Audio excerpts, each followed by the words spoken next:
Two mysterious hooded figures are locked in an explosive showdown against literal divine beings. This dude is acting straight up invincible now that he's got 4 legendary spiritual gods backing him up. Saving her ultimate trump card for the perfect moment, Shinobu finally lets loose and unleashes the absolute madness of her level 6 power. Just then, the winged goddess Seraph Gabriel descends, and the man's jaw hits the floor when he sees her god-tier level. She stands like an absolute titan before her allies, radiating a crushing pressure that proves her power has officially surpassed the limits of mankind. He grits his teeth and vows to become the strongest being in existence, even if it means grinding his way all the way back up from level 1. We're throwing it back to the gritty streets of old-school Tokyo. Just like that, Shinobu's entire legacy in La Vida Online is completely wiped from existence. Stunned into silence, he forces them to repeat that one more time just to make sure his ears aren't playing tricks on him. Ayumu, his adoptive dad and his late father's old friend,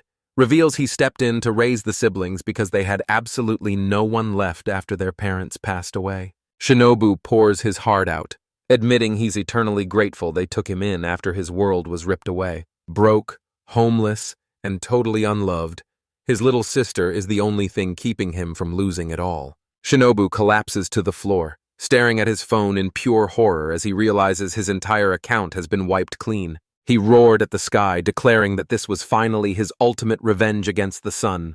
His eyes snap open and he realizes he's no longer where he should be. He's smack dab in the middle of a massive forest. He scans the area, eyes darting everywhere to see if anyone's lurking in the shadows. A sudden voice makes him jump out of his skin as a glowing system window pops up, welcoming him to the world of La Vida Online. Suddenly, the truth hits him like a truck. He isn't just playing a game anymore, he's actually trapped inside of it. He gets slapped with his first order. Register before the tutorial kicks off, or face a brutal penalty. Suddenly, a radiant orb flickers to life right before his eyes, marking the path straight to the tutorial. The orb suddenly erupts with a blinding glare, sending him scrambling backward in total shock. Out of nowhere, a literal skeleton just strolls right into his path. This skeleton is actually a lethal undead knight, and the system warns you'd better be at least level 7 before picking a fight with him. Shinobu makes it look like a total breeze, effortlessly dancing right around the attack. Without missing a beat, he unleashes a searing blast of fire magic right into the skeleton. He swings his blade and absolutely shatters the skeleton, since the thing was basically made of glass anyway. After absolutely wrecking that knight, Shinobu finally snagged enough XP to trigger a massive level up. Out of nowhere, a zombie bird swoops down and snatches him straight into the sky. It lets him go mid-air, sending him plummeting toward what should be a certain death. As he collapsed into the dirt, his final fading thought was of the sister he was leaving behind. He jolts awake on the dirt, realizing he's been dragged right back to square one of the tutorial. He jumped into a brand new tutorial, but get this, his level stayed locked in exactly where he left off. Right in the middle of his tutorial grind, a sudden friend request pops up out of nowhere. The second he locked in that request, the system started flashing recommendations for other players who were also just starting their journey. As he scrolled through the recommendations, he was shocked to find out that Megumi and Ayumu were actually in this world too. His mind flashed back to that moment Ayumu dropped a total bombshell. Deleting the La Vida account wasn't just a mistake, it was cold-blooded revenge. Ayumu admits his own mother was his first love, but since she never gave him the time of day, he's determined to show her that money is the ultimate power. She only died because his father was so dirt poor he couldn't even give her a fighting chance at a decent life. Blinded by fury over her death, he weaponized his massive fortune to trap Shinobu's father in a mountain of debt to some very dangerous people. He finally spills the truth because he knows this is their last goodbye before Shinobu and his sister pack up and leave for good. Shinobu absolutely snapped, and just as he was about to lunge in for the kill, suddenly his sister bursts through the door, screaming her head off with a look of absolute terror on her face. Total chaos broke out as everyone scrambled in a blind panic, desperate to stay alive and avoid a one-way ticket to the grave. Out of nowhere, a colossal explosion rips the entire building to shreds. He blasts them right out of the building, sending them plummeting into a total freefall. He pulls his sister into one last, desperate embrace, bracing for the end just as the impact comes crashing down. Without warning, La Vida drags every single player straight into the heart of the game. Back in the world of La Vida, the floodgates finally burst open as God remembers every single detail of how he ended up in this mess. Stuck in a hospital bed, Megumi was basically a prisoner to a countdown, waiting for that timer to hit 0 so he could finally wake up in this world. The skeleton lunges for a sneak attack, but he's already locked in and waiting for it. He's ready to crawl through hell if it means getting strong enough to keep his sister safe. His level is absolutely skyrocketing before he even finishes the tutorial, but he's still low-key grieving his old summoner account, where he commanded the most broken god-tier beasts in the entire game. Still pushing through the tutorial, he accidentally wanders right into the entrance of a high-level nightmare dungeon. Suddenly, an entire army of skeletons rises up right in front of him. With his levels hitting new heights, he charges straight into the skeleton horde like he absolutely owns the place. He's tearing through the dungeon floors, absolutely obliterating anyone who dares to stand in his way. And he's skyrocketing through the levels at a speed that shouldn't even be possible. He finally hits the peak, only to find himself staring down the immortal king of the undead. The king literally ends it all with just one devastating strike. Shinobu gets absolutely deleted in an instant, sending him spiraling all the way back to the very beginning of the tutorial. But giving up just isn't in his DNA, so he wipes the sweat off and dives right back into the grind from square one. He's charging straight for the dungeon's summit to settle the score with the undying king once and for all. He wasn't falling for it again, instantly throwing up a high-tier magic shield to tank the king's lethal strike. Shinobu spots a split-second opening and blurs right behind the king. He goes straight for the jugular, unleashing a surge of magic right at his enemy's weakest spot.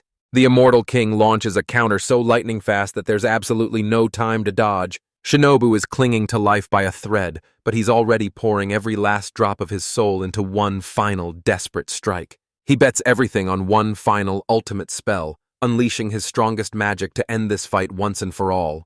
But in that same instant, the immortal king hammers Shinobu with a blow so powerful it triggers a massive explosion, and just like that he bites the dust again, waking up right back at square one of the tutorial. A system alert flashes across his screen, confirming he just scored the legendary Cloak of Wisdom of the Immortal King. After surviving thousands of brutal wars, he finally lands the finishing blow on the undying king. After carving through a literal mountain of monsters, he finally smashed his way up to level 72. He wastes no time decking himself out in that shiny new gear he just scored. He finally smashes through the tutorial and locks in his name, officially starting his legendary journey. The second he clears that tutorial, he's instantly warped to a place he's never even seen before. Suddenly, a girl pops out of nowhere and drops a bombshell. He's been warped right into the Levita online management office. And get this, he's officially the first player to ever dive into this massive new update. But there's a massive catch. He's assigned a secret mission that absolutely no one else can pull off. Shinobu's old account is gone for good, but he's not totally out of luck.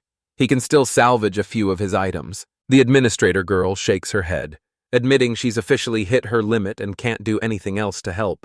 And without a second thought, she unleashes the 13 steps of the Utopia quest. Before she can even blink, Shinobu is warped straight into the heart of the mission dungeon. Now he's trapped in this dungeon, forced to conquer every single floor starting all the way back at level 1. Shout out to the admin girl, who came through in the clutch by salvaging a chunk of those lost files. He finally stashed those summons in his inventory, but here's the catch.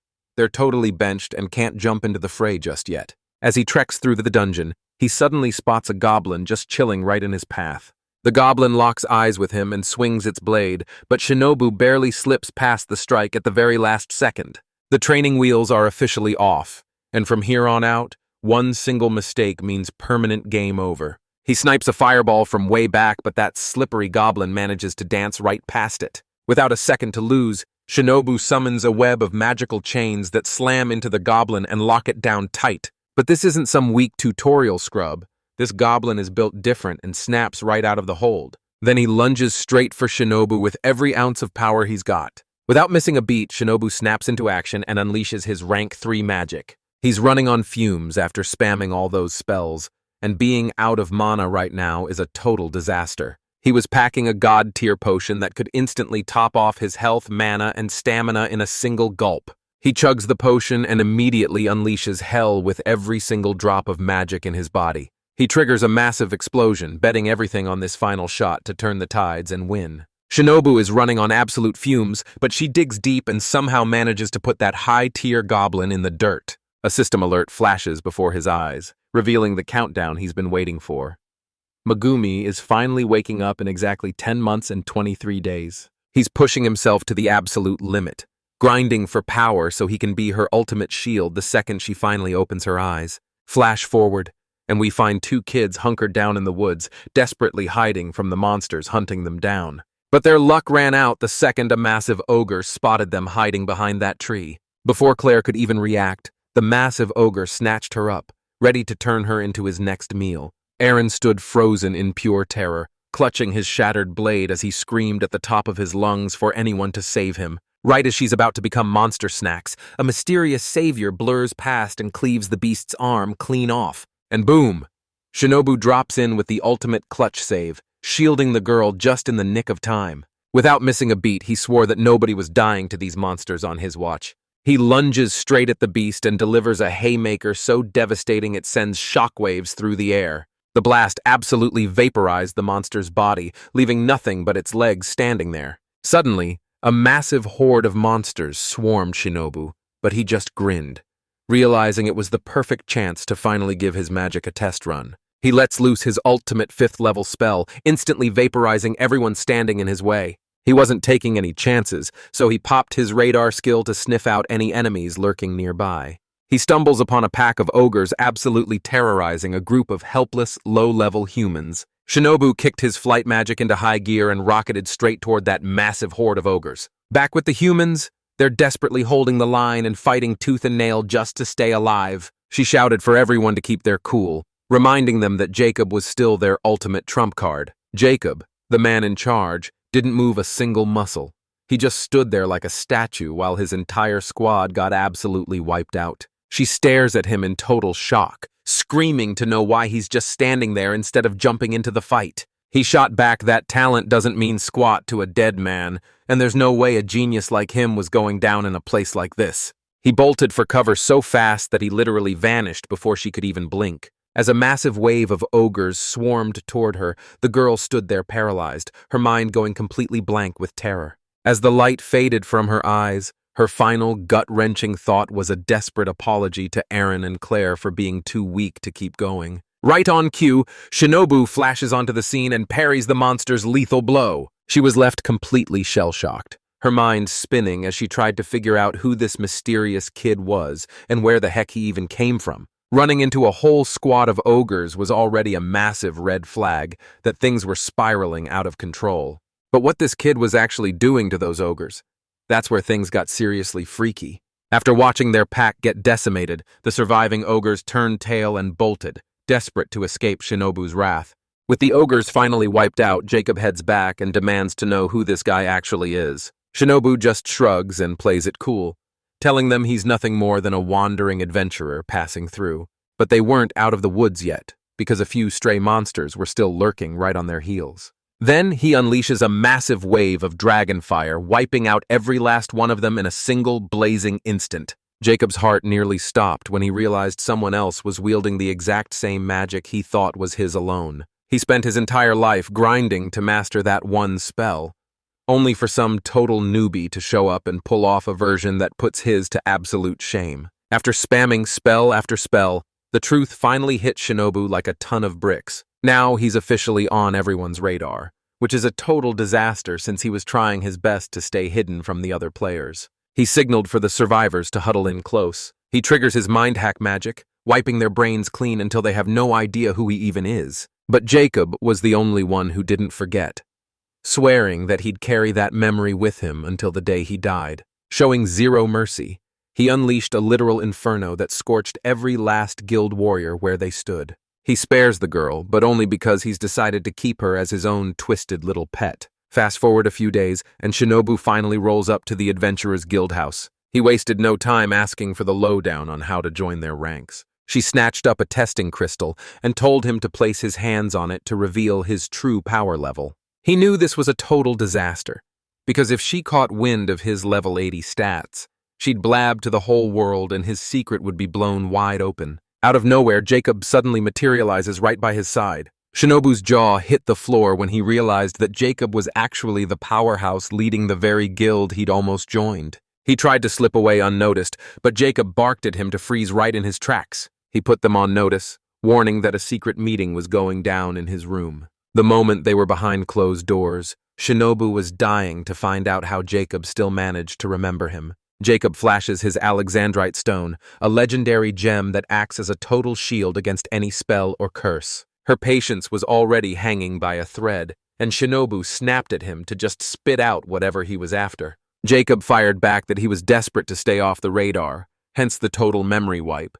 But deep down, he was just a lonely guy looking for a friend. Then he dropped a bombshell, claiming he'd finally figured out Shinobu's one fatal weakness. Shinobu didn't even flinch, straight up telling the guy he could end him in a heartbeat. The guildmaster's eyes lit up as he whipped out a twisted contract.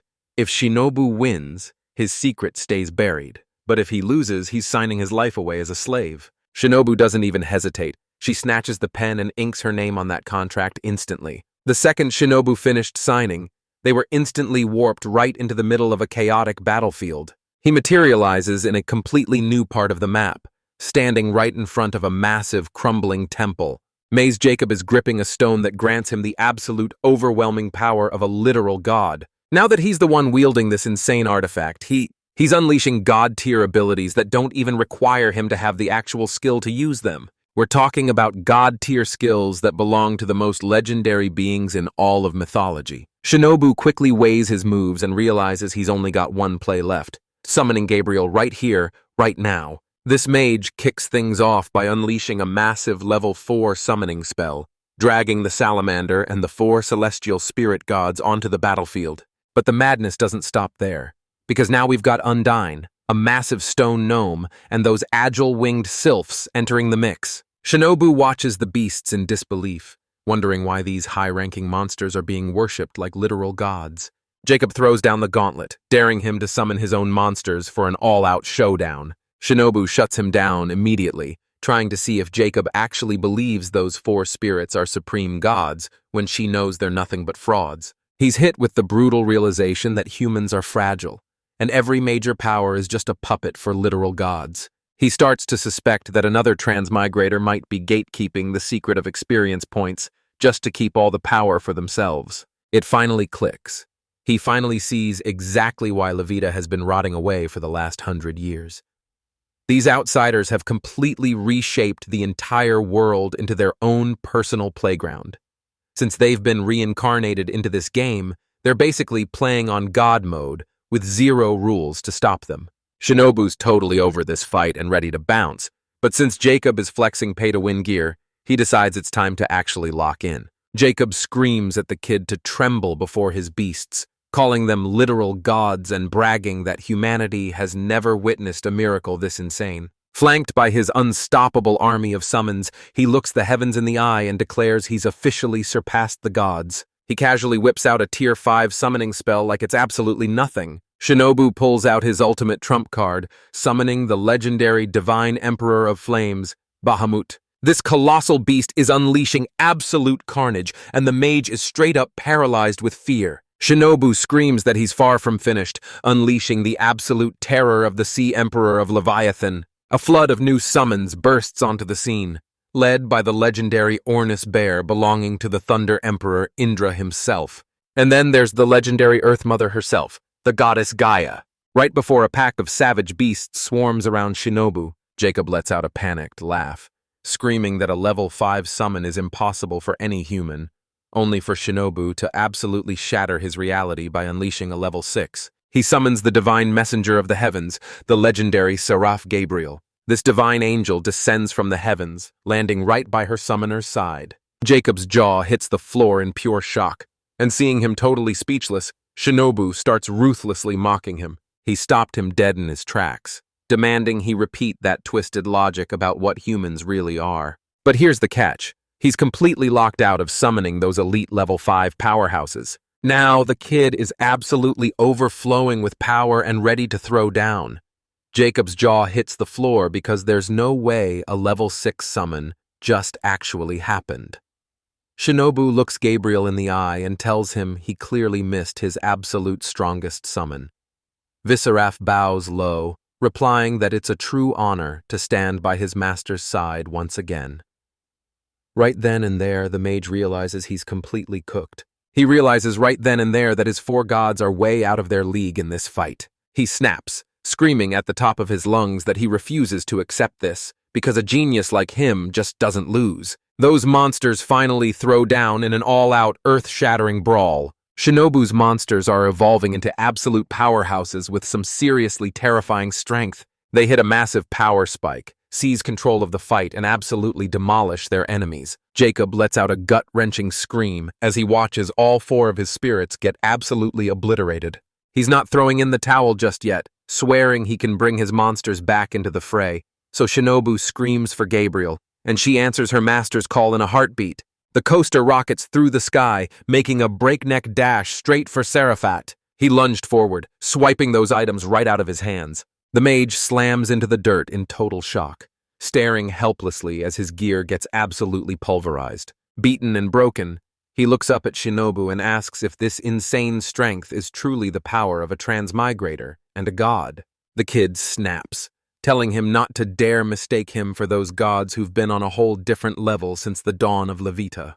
He drops a bombshell, confessing he started at rock bottom and literally died his way to the top by getting wrecked over and over in the tutorial. Jacob just loses it and starts cackling, unable to wrap his head around the sheer insanity of what he just heard. He completely catches Shinobu off guard. The beast stalks toward the mage, who barks at it to back off, screaming that he's the master who summoned it. That premium item dragged them here against their will.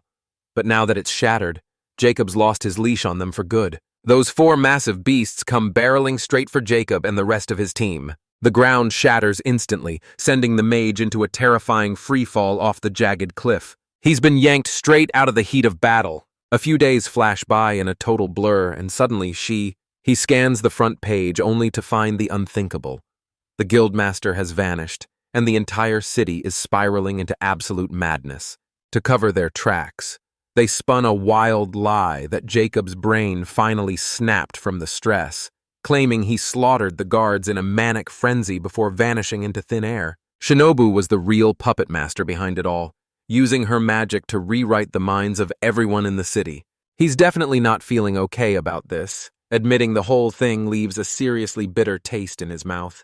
From high on the cottage roof, he watches the captain finally reunite with Aaron and Claire, as they all crash into a massive, joyful group hug that Shinobu's heart practically melts, seeing them finally safe and back together, while our hero realizes with a chill that one tiny mistake would have been fatal, proving that human cruelty truly knows no bounds. Determined to leave Ian in the dust, he starts grinding for insane new gear and skills, even eyeing that newly unlocked secret dungeon as his ultimate shortcut to power. With his next move locked and loaded, he calls out for Gabriel to step up. One of her servants steps forward, vowing to follow him to the ends of the earth. Meanwhile, across Lovita, a fierce battle is raging, and a cat-eared girl is in terrible shape.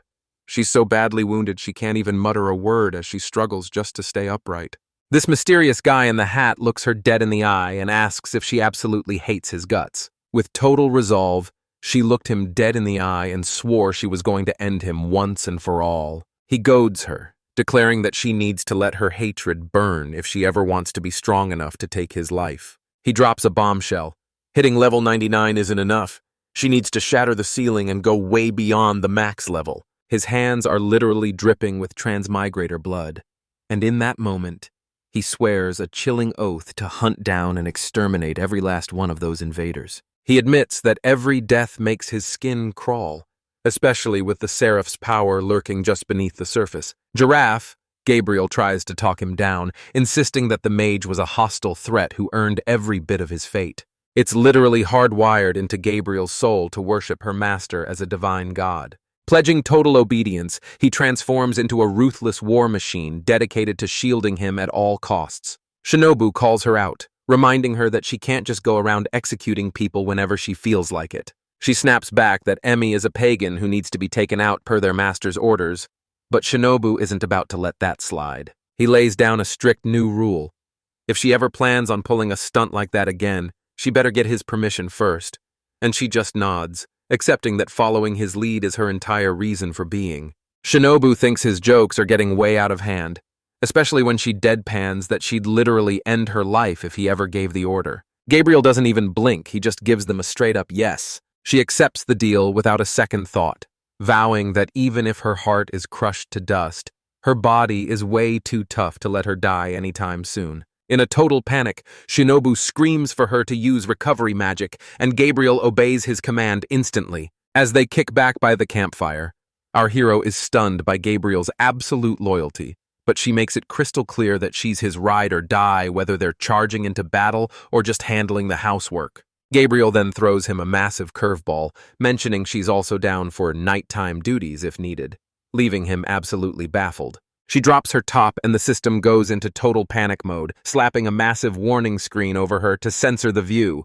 Since Levida's specs are strictly for mature audiences, she's legally barred from handling any late-night business for a 17-year-old boy. It finally clicks. The Seraph wasn't bluffing, he's dead serious. Silence hangs heavy, broken only by the rhythmic snap of the fire as their meal sizzles over the open flames. Next up, Shonoblefink Civite is dead set on boosting his combat power, and even though he's a total magnet for trouble, he at least managed to snag some vital intel. Gabriel pipes up, questioning if they aren't already powerful enough to crush anyone in their path. He fires back that even if she's a powerhouse, that strength won't mean a thing once they're staring down level 99 monsters. If Jacob's telling the truth about foreign powers pulling the strings, he's terrified that this fragile piece is about to go up in flames, especially since a massive new update is dropping and the level cap is about to skyrocket. He realizes that if the balance of power tips, the entire world is going to erupt into total war,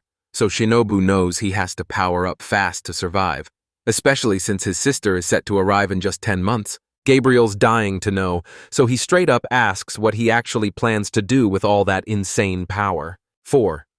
He says his plan is to stay off the grid and abuse his exclusive access to the update to power level until he's absolutely unstoppable. Shanavu finally realizes that grinding solo is a total waste of time, and after Gabriel points out that he'll never find a squad while hiding in the shadows, the kid decides it's finally time to make some friends. He's out here winning over the hearts of every single person in this wild world. Raph's starting to doubt if these weaklings are even worth befriending, but he's convinced there's a hidden reason they're kept so fragile and clueless about the existence of high-ranking divine demons. He realizes the players have been gatekeeping the truth for a century, just to keep the locals completely powerless. Gabriel realizes these people aren't just naturally pathetic, they were intentionally sabotaged from the start. So Shinobu sets out on a mission to find anyone who actually knows what they're doing. He tracks down these unpolished gems and sharpens them into his elite disciples. With his master plan locked and loaded, Shinobu sets off to track down some humans while it's also busy swallowing up every single shred of his identity. But the guy's hands are tied, because if he spills the truth to the public, he's basically signing his own death warrant. They're shoved onto the auction block like property while the greedy crowd waves their bidding plaques in a total frenzy. He's blown away by how spotless the place is. But Gabriel explains that since these slaves are treated like high-end merchandise, they have to stay in mint condition to fetch a top-tier price. Suddenly, right in the heart of Saravka, a slave with absolutely nothing on starts walking straight toward the group. She straight up claims that her entire reason for existing is to shower her buyers with love. Shinobu turns to Gabriel for a fresh set of eyes, asking him who he thinks actually has what it takes to be his next disciple. Letting her own personal biases and weird hobbies call the shots, she suggests that a 10-year-old boy is their best bet. Shinobu lets out a sly giggle, teasing Gabriel about her thing for cute little boys, while a flustered Gabriel desperately insists it was all just a big what if. This kid is so hopelessly indecisive that he can't even make a single choice for himself. As they're weaving through the bustling market, something suddenly catches Gabriel's eye. She gestures toward the supply room, but the boy stops her right in her tracks. A group of wounded girls lay scattered across the dirt, completely vulnerable and unable to fight back. Just as one of the merchants starts screaming his head off, he gets right in her face, demanding to know exactly how she managed to find this place. He calls her absolute trash that isn't even worth selling, and orders her kicked out of the market.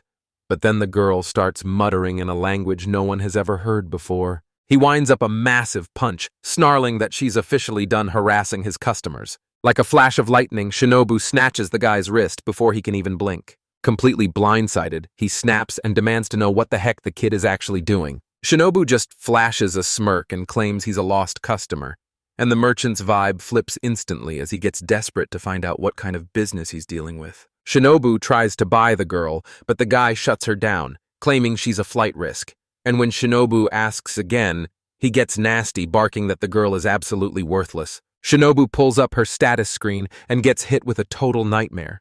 She's only level 1, and her stats are looking absolutely trash. He demands to know how she ended up in such a state, but the merchant just scoffs, claiming she was already a wreck when they found her and that her nasty attitude won't matter for long since she's basically on her deathbed. Shinobu instantly drops down, crouching right beside the girl. Terrified, he scrambles backward in a blind panic and he lets out a feral snarl right in his face, sounding more like a monster than a man. He looks down and realizes the unthinkable. She's fading fast and barely clinging to life. They're refusing to throw in the towel, channeling that same relentless spirit he always had. He realizes you're just like him, a total maniac who refuses to stay down, even after feeling the agony of being wiped out time and time again. Shinobu's hit with a wave of trauma as he remembers losing his parents, realizing Megumi was the exact same age as this girl when his world fell apart. He pulls her into a sudden embrace and asks for her price, all because he saw his own reflection staring back from the depths of her eyes. Memories of the past start flooding back as she pictures the woman her wife used to be before her life completely spiraled into the gutter. This pointy-eared girl introduces herself as Alice Cecil, and she's only 15 years old. She hails from the Tat-Ear tribe, deep in the great forest of Scafax, born into a legendary bloodline of battle mages who ruled the land as its ultimate guardians. Alice entered the world right when her parents were being hailed as absolute legends in the magic community. But because of that massive legacy, these red expectations actually ended up overriding her own natural-born abilities. So, at just 14 years old, she ditched her village and headed straight for the Imperial Academy to master the world of magic. Inside the Lilac Empire, beastmen are treated like total trash, constantly facing brutal prejudice and judging glares from the locals the moment they turn their backs. She'd officially traded the city grind for the quiet countryside, but at least she was finally living that normal school life with a squad that actually cared about her. Everything flipped the moment she faced the spirit-binding ritual at 15, even though she felt way too young to handle that kind of power. After summoning the 4 legendary spiritual gods, she forged a massive 4-way contract to finally unlock her hidden magical powers. But those 4 weren't about to play ball, and they straight up denied her the power she was begging for. And just like that, she was officially branded as a total failure. He's become the school's favorite punching bag, constantly getting dragged through the mud and labeled a total loser by everyone in sight. Alice gritted her teeth and survived the nightmare right up until the day everything changed. This girl drops that same exact joke, and for the first time ever, it actually hits different. Alice was absolutely fuming as the crowd's constant mocking pushed her straight over the edge. She finally spilled the truth about her past.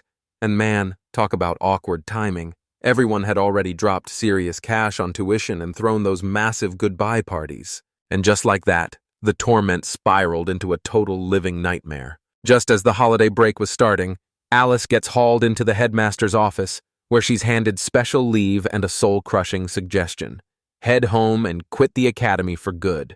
Even after I made this call to head back, I'm still caught in the middle of this nightmare. She was sweating bullets, absolutely terrified of how her parents were going to react. Wiping away her tears, Alice steeled her resolve to head back home, determined to beg for forgiveness for letting everyone down. If nothing else, she can still step up and be the ultimate protector this forest needs. The world was a literal furnace choking on the stench of blood, and she stood frozen in terror as the inferno devoured her home and everyone she knew.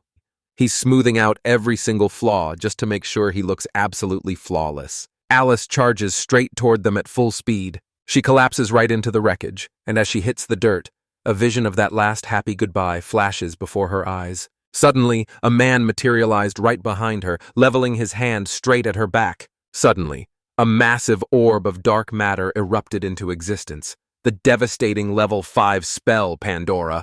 She slammed into the earth, her skin searing as she choked for breath and thrashed in absolute agony. He revealed he'd slapped a magical seal on her, stacking her with every nasty debuff in the book. Her power levels are absolutely cratering as a wave of sickness and total chaos rips through her body. The man looks him dead in the eye and drops a heavy question. Smile. Is your heart finally starting to ache? Trembling in absolute horror, she chokes out the question of whether he was the monster who slaughtered her parents and the entire village. And with a twisted, wicked grin, he proudly admits to it all.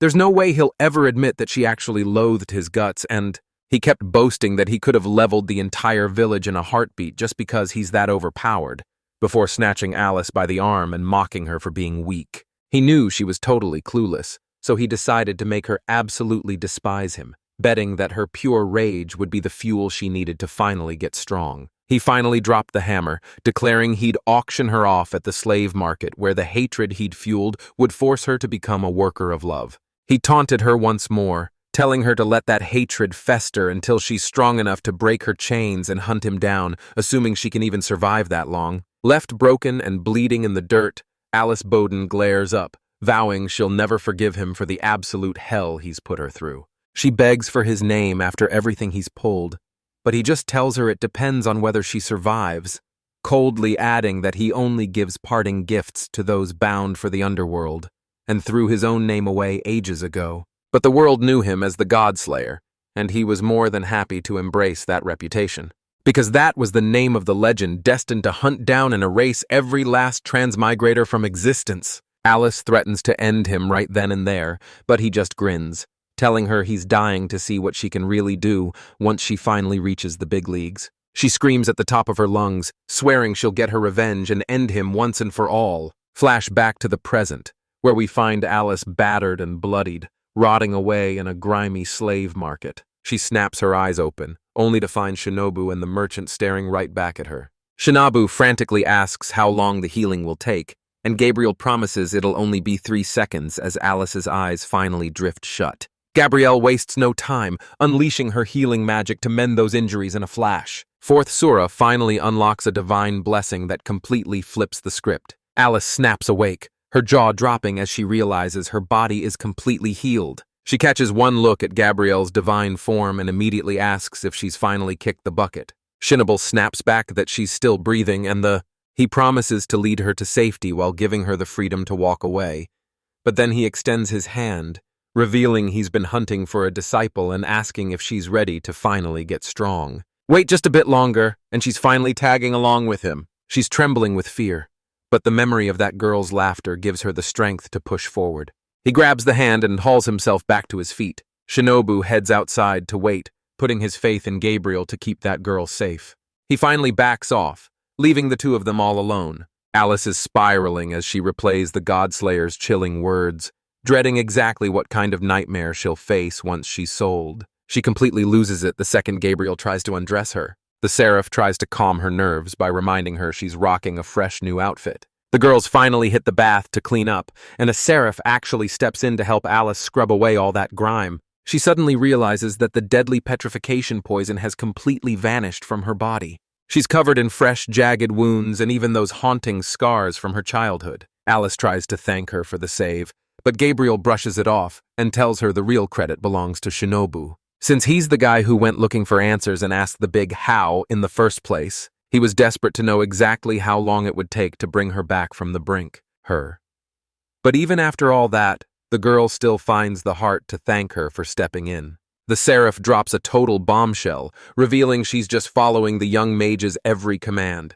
He's finally scrubbed clean and rocking a fresh new fit, but his real mission was to finally track down Shinobu. He barks at them to keep up, and just like that, the Godslayer's warning starts ringing in Alice's head all over again. But the second she spots that massive spread on the table, her face completely flips as her stomach starts screaming and the tears start flowing.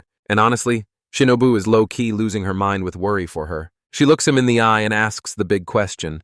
Is she just a slave, or can she actually stay by her master's side? Alice points out the slave crest still marking her skin, but he promises her right then and there that they're going to shatter that curse for good. The Seraph is actually bowing his head in shame for totally missing that detail. He channels his mana and completely wipes that cursed mark out of existence. The girl shocks Happy by revealing this is ancient magic lost for over a century, while the boy warns that the only way to break it is through a sacred oath or a grim blood contract. Shinobu is absolutely losing it with joy, celebrating the fact that her days as a slave are over and she can finally feast on whatever she wants. She admits the kid is a total magic prodigy, leaving her spiraling over why anyone would bother buying her when she's got absolutely nothing to offer. He retorts that if he's looking for raw power, he's about to get exactly what he asked for. He's got a whole squad of allies and students, and he makes it clear he didn't buy her just to treat her like some slave. With a look of total heartbreak, she apologizes, confessing she only grabbed his hand because she was desperate to be saved. And now she feels like she's not even worthy of him. And he quickly learns that the road to true power is a brutal, uphill battle. Simply put, it's because she's a total disaster who can't get anything right. Once the feast wrapped up, she didn't waste a single second making her next move. Under the cover of darkness, Shinobu whisks the pair deep into the wilderness, miles away from the reach of the city. Alice is totally on edge about their journey, but Affair insists they retreat to base immediately to keep their secret magic hidden from prying eyes. That massive scaff erupts in a blinding light as he lets loose a devastating spell. He taps into his level 3 flight magic, launching the girl straight into the clouds. He tells her to shut her eyes tight if she's scared, promising her that he's got her back. Then he unleashes a massive level 4 gravity disable. The trio drifts high into the air, getting a breathtaking bird's-eye view of Alice's entire city. She's stunned to find herself soaring high above the clouds. But when the mage asks if she's freaking out, she just brushes it off, completely mesmerized by the gorgeous view. Watching a literal archangel follow his every move, Alice can't help but ask if he's got a god pulling the strings behind him. He just laughs it off, insisting he's a mere mortal. But Gabriel isn't buying it and calls him a straight-up god. She's losing her mind, screaming that no normal person should be able to sling 4th-level magic that easily, and she's dying to know why he's so hell-bent on carving her up for his experiments. He wonders if she even realizes the world is actually a sphere. She admits she actually thought the whole world was flat, just like a 2-dimensional map. He pointed toward this horizon, urging her to witness the massive curve at the very edge of the world. It shot straight up into a razor-sharp point. He takes it even further, showing her the breathtaking ink-black void waiting just above the clouds. He breaks down the secrets of these hidden realms that are totally invisible to the naked eye. Shinobu reveals that the girl actually considers herself a total failure. But she's still flying blind, so there's no way she can be certain of that just yet. Tears blur her vision as she hangs onto his every word, but he delivers a chilling truth. Her constant shock is a death sentence, so he's got one final heart-stopping surprise to save her. She's left wide-eyed, wondering if anything could possibly top the absolute insanity of the world he's showing her. Shinobu reveals that back in the game it was hopping back and forth is a total piece of cake once he realizes a simple command can trigger a 5th-level dimensional orbit. He summons a legendary blade in a blinding flash of light. She plays it cool, acting like she totally saw this coming from a mile away. He tells them straight up that he's not just here to show off his sword. He's got way more up his sleeve. Then he rips it upward, slicing right through the very heavens. He literally rips a hole right through the fabric of reality, splitting the sky wide open. Alice is completely blindsided and she's practically begging for some answers. Then her jaw hits the floor as she finally lays eyes on the massive, epic celestial palace. Behold the deceptively simple, yet totally bizarre Machinoboop. Her eyes practically pop out of her head as she's hit with a massive wave of pure, unadulterated shock and awe. But get this spot actually doubles as a massive sanctuary built specifically for Shinobu's powerful summon beasts. The trio struts through the palace halls, with Alice lagging behind because she's absolutely floored by the luxury, while Gabriel asks our hero if he's ready to meet the heavy hitters, the level 6 summon beast generals. But Shinova shuts them down, flat out refusing and telling them he'll deal with it later. He's kicking things off by training Alice first, and she's absolutely stunned when he announces a special boot camp for her since she's still stuck at level 1. She looks him dead in the eye, asking if he's finally going to train her and what kind of crazy task he's got planned. Shabu demands they strike a pact right then and there, but Alice is left completely clueless about what he's even talking about. He asks about those 4 legendary spirits she couldn't bond with, and while she's busy calling herself a failure, Shinobu shuts that talk down instantly, and begged her for a full breakdown on how these power levels actually work. She breaks it down. You boost your soul Renton by snatching power from every enemy you crush, and that level is just your soul ranking in numbers. Without a contract to her name, she's completely missing the divine blessing needed to boost her stats, even as her level continues to climb. His spirit-backed skills might be evolving, but even as his level climbs, his raw stats are barely budging. Shinobu gives the green light, but she's laying it all out strictly from her perspective as a summoner. She better get it through her head that he's commanding level 5 gods and beyond.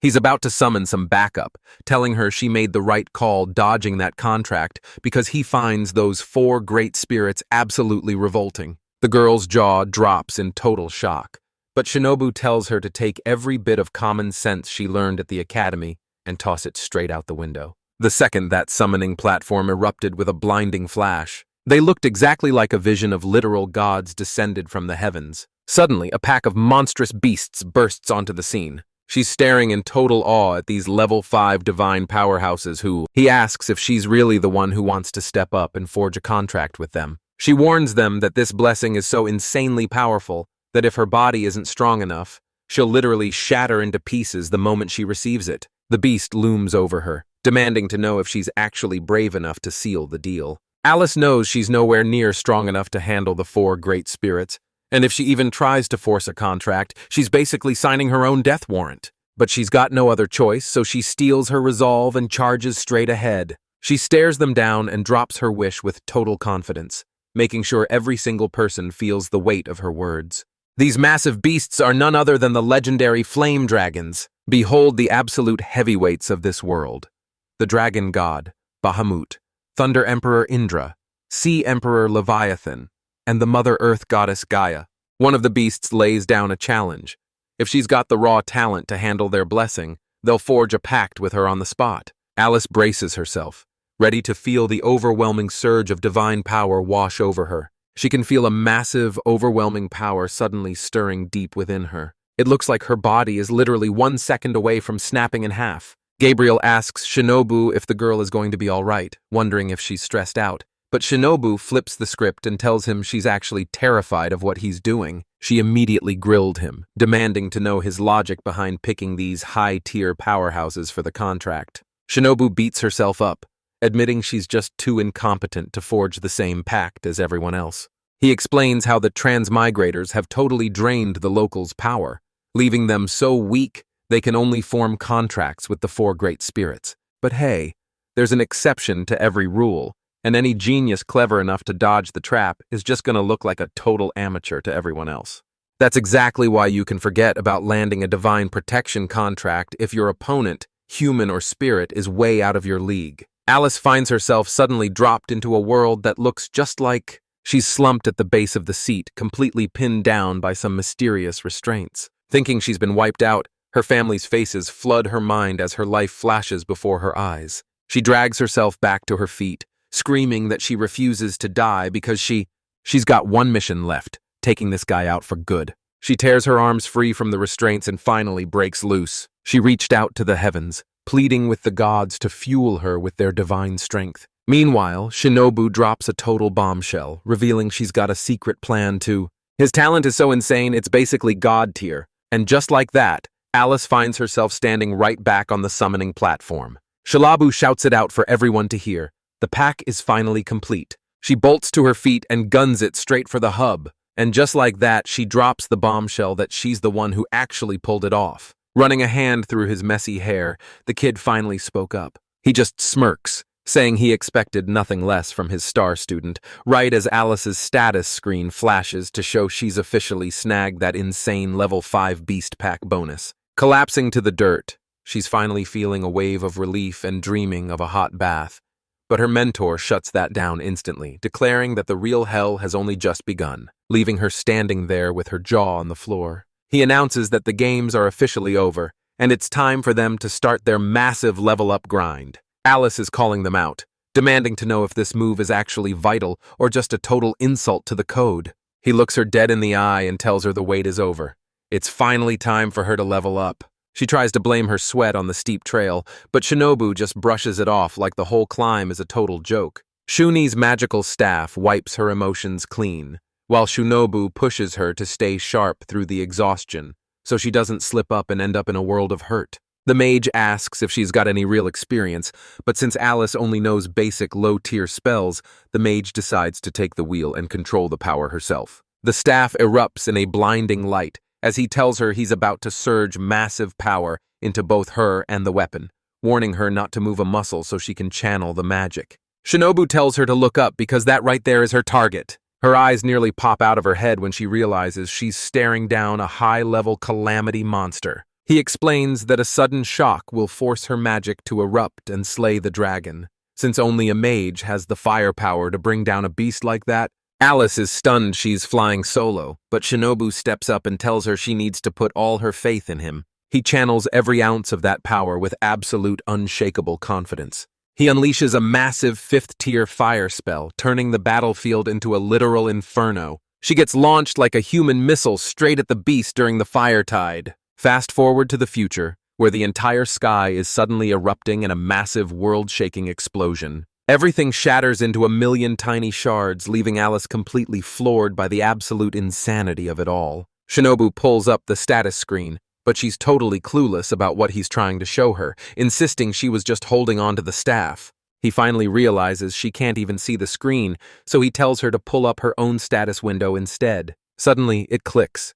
She remembers the status plate she registered the very moment she started her accounting job. She grabs her status plate, and her jaw drops when she sees she's already hit level 5, even if the rest of those crazy numbers make absolutely no sense to her. Shinobu's mind is blown that her stats are triple the average locals, but she's dying to know how she leveled up so fast when he was the one who actually finished off the dragon. Once more, he clutches that friendship necklace, whispering a heartfelt thank you for the bond they share. Thanks to this gear, XP is split across the whole squad, and since the veterans hit their level cap, all that extra juice flows straight into the rookies to keep the power balanced. Shinobu flashes back to when he used this exact same exploit to carry his friends in Levita, and he realizes he's in the perfect position to do it again. He figures this is going to be a total breeze, thinking all he has to do is keep them in line and steer them in the right direction. He's building an army of disciples to forge them into an unstoppable force. Alice plays it off like she's totally clueless about the item, realizing he's just as lost as she is. Suddenly, a girl with long, dark hair steps out, teasing that she thought a sneaky thief cat had followed Shinobu while he was out cold. She flashes the guy a bright good morning, just as Alice, he's just staring at her, completely mesmerized by how stunning she looks. She confesses to Alice that she'd been stalking them from the shadows, and seeing Shinobu pull her into a hug made her absolutely explode with jealousy. Alice is freaking out, desperately trying to blame her level up, but the girl completely shuts her down and turns straight to Shinobu for the truth. Throw a boo their way if you're planning on jumping into that hug yourself. She finally laughs it off as a joke since she's hit her limit, while Shinobu realizes those age restrictions apply to her too. Meanwhile, Alice is spiraling as she tries to figure out their deal, even wondering if this girl is actually his secret wife. This girl's ritual demands a level 6 summon on the same level as Gabrielle, and Shinobu knows her timing is perfect when the entity pledges her absolute loyalty to him. He breaks down the plan to get the amulet to Alice and checks if she's following, but Supit just wants to know if she's supposed to be the girl's secret guardian from the shadows. She asks if Alice is someone special, but he just shrugs it off and tells her she's his disciple. But these two? They're just locked in a high-tension stare-down. Supioli steps up and makes it clear she's more than ready to keep the girl safe. She grabs Shinobi by the chin and pulls him in close, demanding to know if this is a request or a direct order. He nervously drops a request, telling her it's totally cool if she refuses, but she thinks he's a total weirdo for keeping his hands to himself when he's literally surrounded by a palace full of beautiful women. Shinobu straight up admits he's got zero interest in love or loyalty, so he's just gonna sit back and do absolutely nothing. Not a single thing. Alice is dying of secondhand embarrassment watching these two, but then Tsukiyomi speaks up and reveals she doesn't hate people like that, and that she will accept the request so the child can have them at Tsunotasia Amulet. The kid finally finishes his training, leaving Alice looking absolutely wiped out. Shinobu flexes about building her pack and crushing those level-ups, but Alice is already looking ahead, asking what kind of grind they've got planned for tomorrow. The mage demands the truth, but she's too busy drowning in her own grief to say a word. He drops the bombshell that they're squaring off against Gabriel in a mock battle, leaving Alice absolutely floored. Shitope insists This is the ultimate way to forge a legendary body, since it's the secret key to how everyone here unlocks their wildest new powers. He asks if she's really up for this, and she confidently admits it'll be a brutal climb, but she's desperate to level up. Alice warns him that Devorial is a total monster, and right then, he notices the Suraf is actually brandishing a spear. He drops a bombshell, declaring that these infidels can only be crushed with brute force, leaving the two of them absolutely speechless. But now, he doesn't even blink, casually shrugging it off and telling them that's just how things are gonna be. Shunabuga's got a massive horde of monsters lurking in every corner of that castle, and they all bow to his absolute command. And these guys are absolute legends when it comes to turning these girls into unstoppable powerhouses. So, he puts his faith in Alice and tells her to give it everything she's got. She's absolutely ecstatic, shouting "yes!" and happily calling him her master. Suits of steel stand like silent sentinels, keeping a cold watch over the palace halls. Alice brushes right past him without a second glance. She breezes right past him, tossing out a cheerful "good morning" while she's out crushing her daily run. This monstrosity is the one standing guard at the entrance. Standing right in their way is a massive sentinel, completely decked out in a suit of heavy, impenetrable armor. Alice and Chanel Blue are hanging out in the kitchen, and he is absolutely losing it with joy while devouring that curry. She's beaming because the meal is a specialty from her tribe and she's stoked he likes it,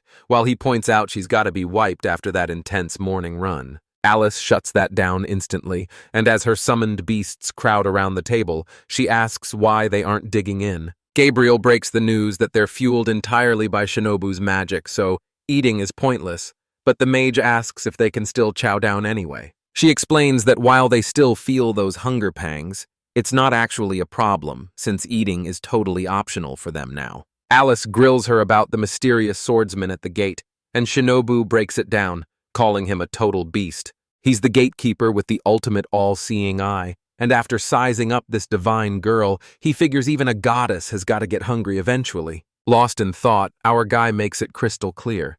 He's the kind of person who's never stepping a single foot outside those gates. Alice takes it upon herself to personally deliver a meal straight to the gatekeeper. She knows exactly who's behind the recommendation, but the girl just shrugs, admitting that as a low-level weakling, serving is the only life she's ever known. But honestly, he's totally down to roll with it if that's what she's really set on doing. Alice pulls up with a basket of food and politely asks the big guy if he's ready for a snack. Smoke literally vents from his eyes as he snarls that he doesn't need anyone's help. Shaking with terror, she finally blurts out the truth that she knows they're starving, so she brings them a meal.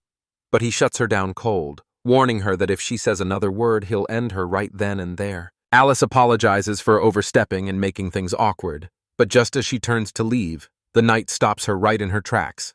He starts smooth-talking some ladies, leaving the girl completely baffled, while the beast claims that as a gatekeeper, he's not even allowed to stop for a meal. She figures she should just keep her mouth shut, but he quickly clears the air. It's not that he's creeped out. He's just a total social disaster who's forgotten how to hold a normal conversation. The gatekeeper nervously asks if she's gonna laugh at him, but she tells him that even though he looks like a total powerhouse, he's actually full of surprises. He admits that a soul-crushing betrayal from his past is the real reason he's ditched everyone to embrace the life of a lone wolf. Out of nowhere, this girl makes a super respectful entrance. She apologizes for the intrusion and turns to bail, but he stops her in her tracks, asking if she's seriously just gonna chuck that basket in the trash. He gestures to her basket, dying to see the goods, and after she lists off her curvy sandwiches and treats, the gatekeeper totally blindsides her by accepting the haul. The knight rips off his helmet, finally showing us the face behind the steel. The beast insists he's strictly on the clock, but even he's making a massive exception for this one. The duo drops right there on the dirt to finally dig into the meal Alice brought along. The guard catches her staring and asks what she's after, but she's just stunned he finally took off his helmet, immediately peppering him with questions about whether he actually liked the snacks she brought. The knight takes a massive bite of that curry and his entire world is instantly rocked by the flavor. The dish is straight up fire, and she starts worrying that Shinobu might actually be a total lightweight when it comes to spice. Alice promises that next time, she's definitely leaving that tongue-torching curry off the menu, no matter who asks for it. She asks if she can give him a big hello every time she passes that gate, since they're all officially going to be best buds now. He shuts them down cold, claiming they aren't even friends, since the only thing he's capable of is He thinks back to the brothers in arms who stood their ground and bled right beside him in the heat of battle.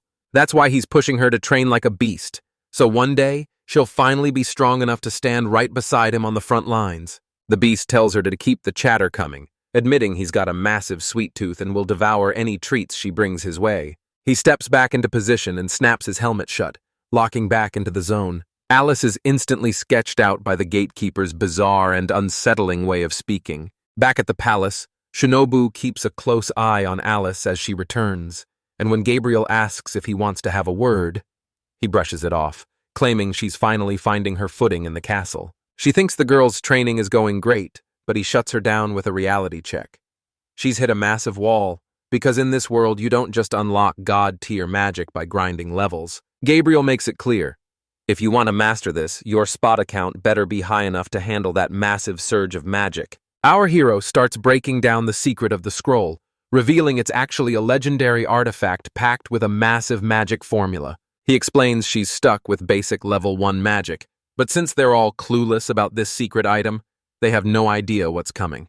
So now Alice has to haul tail back to the Magic Academy. She throws on her school uniform and steps out of her room to meet me. She finally links up with Shinobu and Gabriel, immediately apologizing for keeping them hanging. She's locked in and ready to head back to master those techniques and hunt down the scrolls, but a worried Shinobu pulls her aside to ask if she's actually fit to return to school. Every horrific moment she's endured comes rushing back to haunt her. He tells her straight up that if the pain is too much, she never has to go back, and he'll find a totally different way for her to master her magic. But she's not backing down, meeting them with a resolve that's just as fierce. He's heading back to that exact spot, ready to grind until he reaches a whole new level of power. Alice finally steps into the small group of girls, looking like she's about to jump out of her skin, because those painful memories just won't stop haunting her. Suddenly, one of the girls catches a glimpse and her jaw drops. She knows exactly who this is. Stunned, the girl reveals the impossible. Alice is actually still alive.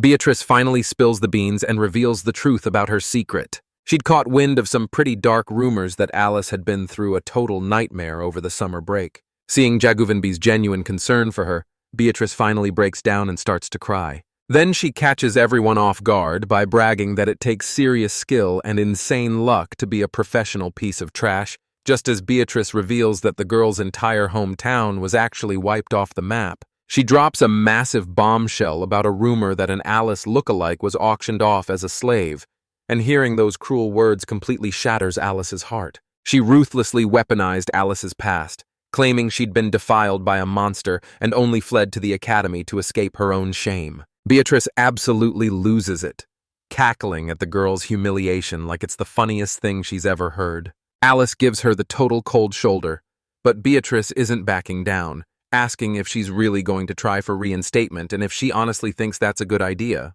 She announces that Alice is finally trading the streets for a dorm room where she'll have food and clothes guaranteed.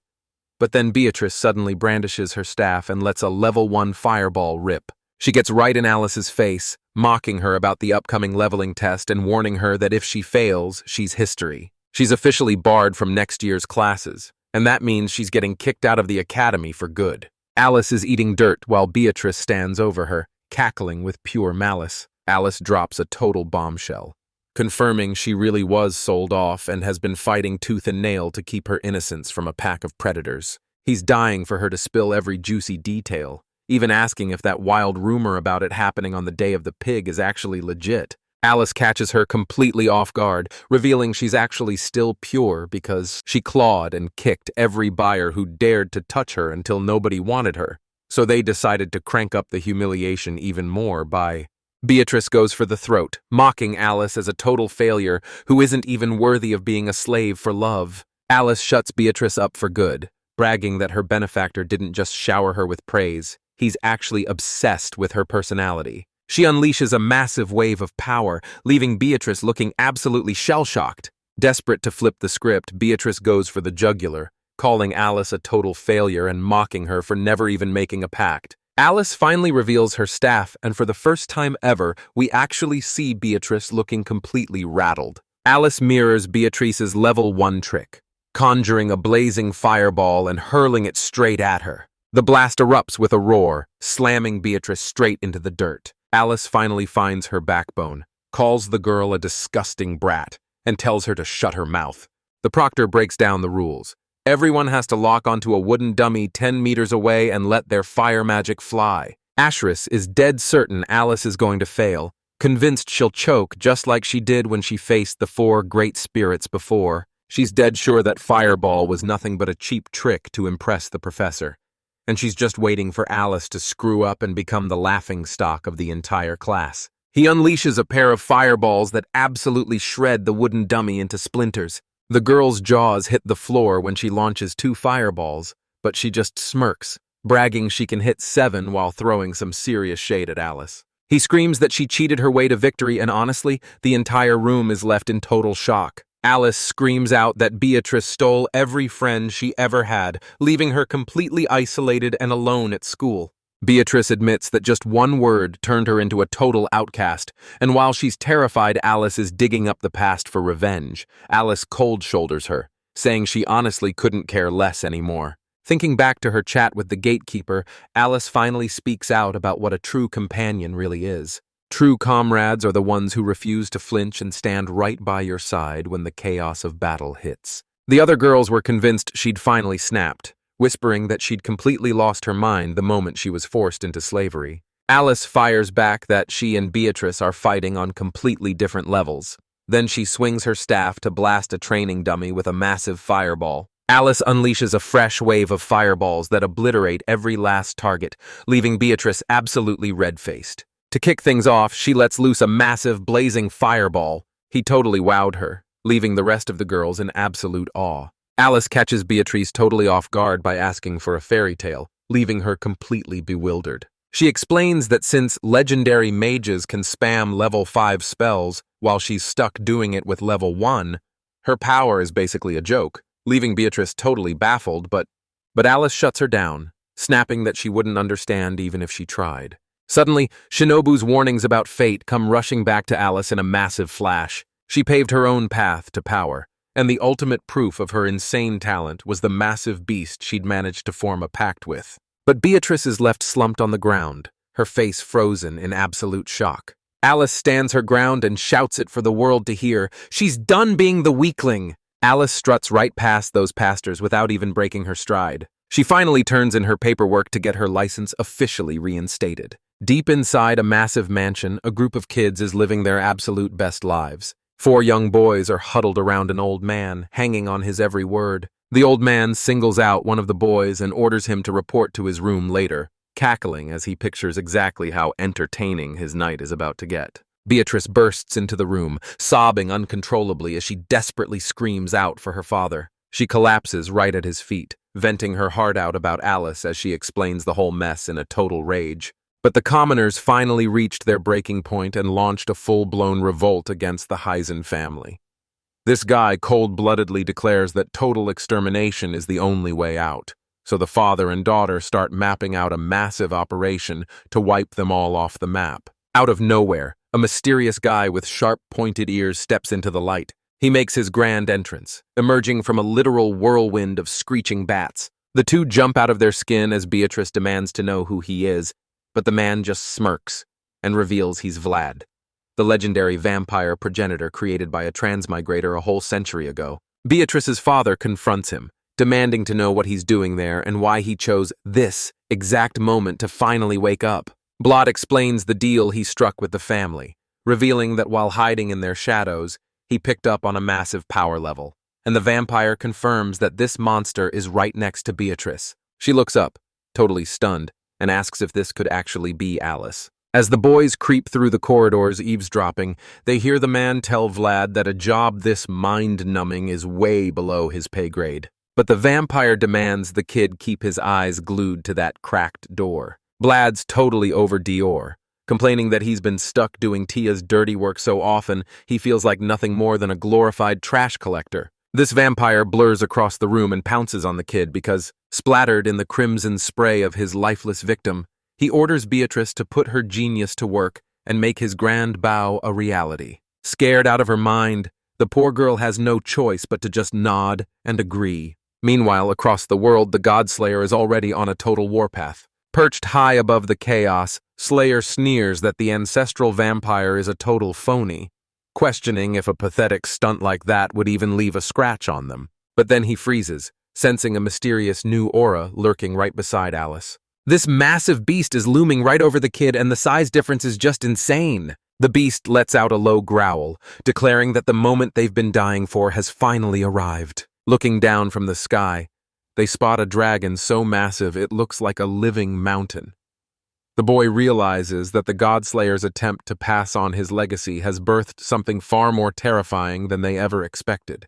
Now, this trio is teaming up to take down the Transmigrator, planning to use his defeat to skyrocket their own strength. This massive dragon is closing the gap, and let me tell you, he looks absolutely terrifying. And just like that, he gets absolutely smoked before he can even blink. The Godslayer is dominating at level 98. The kid is trailing at 92, and that four-armed freak is looming large at level 95. These legends are famously known as the Three Sages. And just like that, the Godslayer is dead set on bringing this shattered world back from the brink. Meanwhile, back at the castle, Alice and Gabriel are pushing their bodies to the absolute limit. She unleashes 6 devastating fireballs of the Archangel. This angel is on a whole other level, effortlessly swatting away every attack like he's bored. Gabriel slams Alice into the dirt, leveling the lethal tip of her spiritor right at her. Shinobu calls Gabriel out, saying his whole vibe is getting way too Spartan. He actually thinks it's a genius move for Alice to build up her physical strength, while her magic is still stuck at level 1. He rushes over to make sure she's still in one piece, and she forces out a yes, even though she's clearly hanging on by a thread. But she isn't done yet. She's dead set on pushing her limits even further.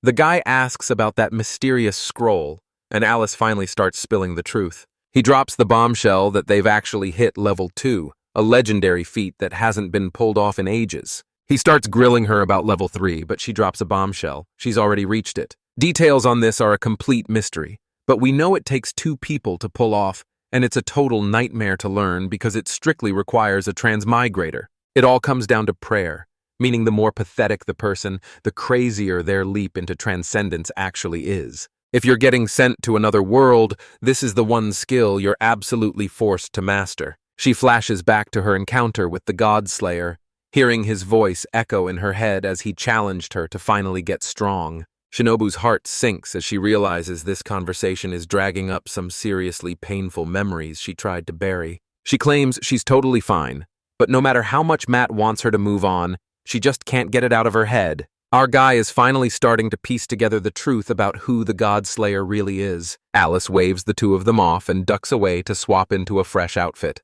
She's finally back, staring straight into the inferno devouring the academy. He starts hurling massive fireballs, absolutely torching those wooden training dummies. The rest of the squad is absolutely losing their minds, completely stunned by what they're seeing. The students are all buzzing about Alice's perfect grades and top-tier cuteness. But while one hater calls her a total beast, another girl is just hyped that she finally put Beatrice in her place. Lurking right behind them, Beatrice catches every word, and her fury toward Alice just hit its absolute breaking point. Alice wanders the academy outskirts all by herself, her mind spinning because she still got absolutely nothing on that mysterious scroll. But out of nowhere, Beatrice steps right into her path, cutting her off. Losing her cool, she snaps at Alice, demanding to know what it's actually like feeling it through the link. He's officially claimed the throne as the school's absolute #1 student. But she just brushes it off, acting like the whole thing is a total snooze fest she couldn't care less about. Beatrice brandishes her staff, but Alice just smirks and asks if she's actually ready to throw down. She's absolutely itching to jump back into the fight using nothing but level 1 magic, even though she keeps swearing she's totally over it. She stops playing around and unleashes the raw power of level 3 magic. And just like that, a massive magic circle erupts right under their feet. Beatrice smirks and asks Alice if she's totally blown away now that the secret of transfer magic has been revealed. She screams that it's a setup, but the Heisen family poured everything into this massive blast, and the light is so intense that Alice has to shield her eyes. But the second she snaps her eyes open, Beatrice flashes a wicked grin and asks if she's shaking with terror, all while pulling the poor girl into a suffocatingly tight hug. Alice follows Beatrice's lead, and her eyes widen as she spots Vlad, standing over a pile of cold bodies. Beatrice is practically glowing as she tells the vampire she's delivered the fresh meat. But then she stops to ask what exactly happened to all those bodies. He dropped the bombshell that his pursuers were high-tier A and B rank adventurers, likely sent by political rivals to hunt him down. Beecher steps up with total swagger, declaring that he's the one true supreme. This elite, invincible vampire is on a whole different level, and it looks like Alice has finally reached the end of the line. But she isn't even flinching.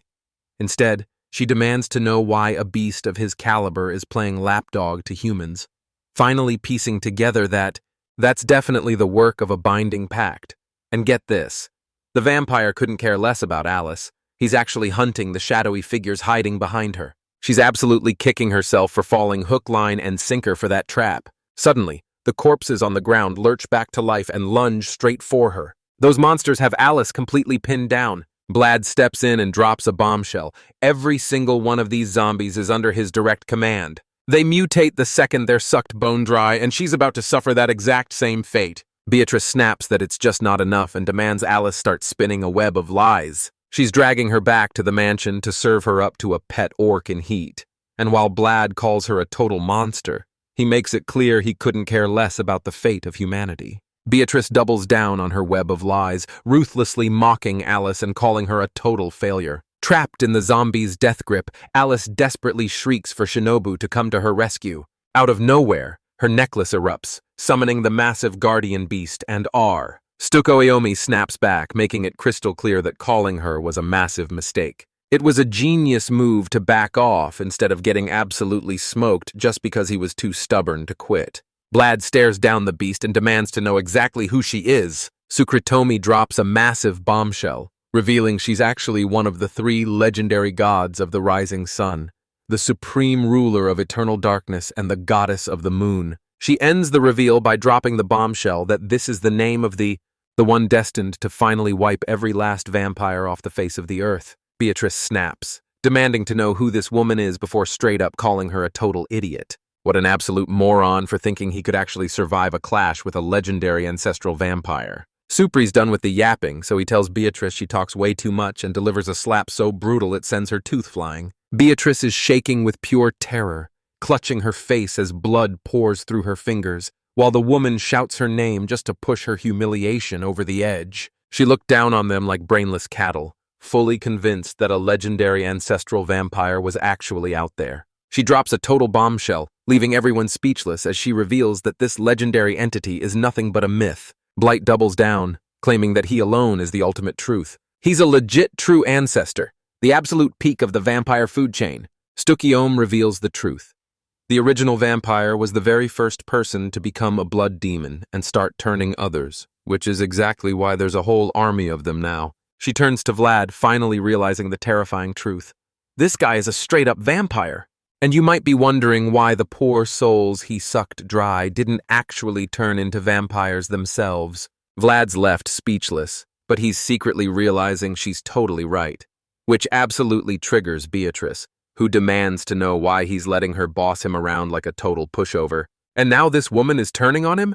After he spent years literally putting his life on the line to keep her family safe. Sukli catches a major red flag and immediately starts digging through Shinobu's private archives. Turns out, even his own followers were playing him like a total puppet. She kicks off her investigation by digging deep into the mystery of the true ancestors. The Ark spills the tea on an artificial vampire, a monster brewed up by a mad alchemist. After grinding for an entire lifetime, he's finally evolved past the original vampire, though his very first test subject was a total disaster. Refusing to swallow his pride, the alchemist deluded himself into thinking his creation was actually every bit as powerful as the true ancestor. This failed experiment was dubbed Prince Vlad, and after they pumped his head full of fake memories, he actually believed he was the legendary true ancestor. The data confirms the real horror.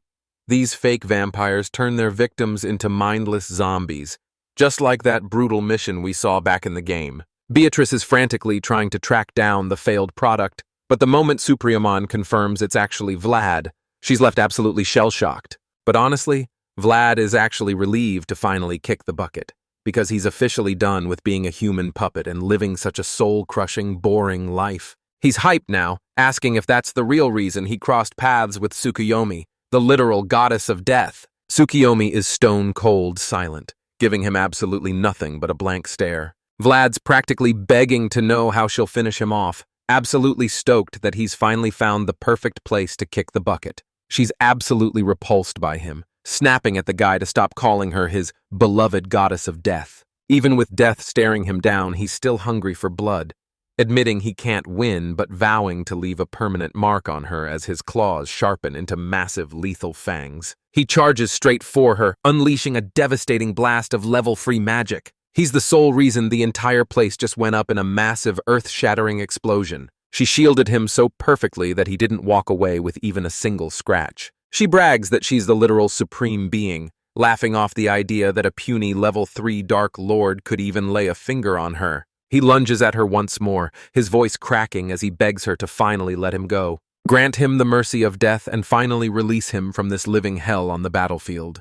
But she catches him completely off guard, revealing that he's actually got the whole situation dead wrong. He looks him dead in the eye and asks if he honestly thinks they're even having a real fight. Vlad freezes mid-swing, completely baffled by what just happened. She points out the terrifying reality. She hasn't even thrown a single counter yet. She's just been playing defense this entire time. The Falls vampire begs her to finally grant him the honorable death he's been chasing.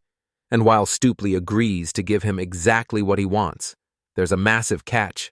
But since he was bold enough to pick a fight with Alice, she's actually stepping back and letting someone else deal with him. She taps into her level 5 magic and unleashes the toy box. Suddenly, a row of menacing coffins manifests out of thin air right behind her. These coffins are a direct gateway to the underworld, once used to summon literal disciples of darkness.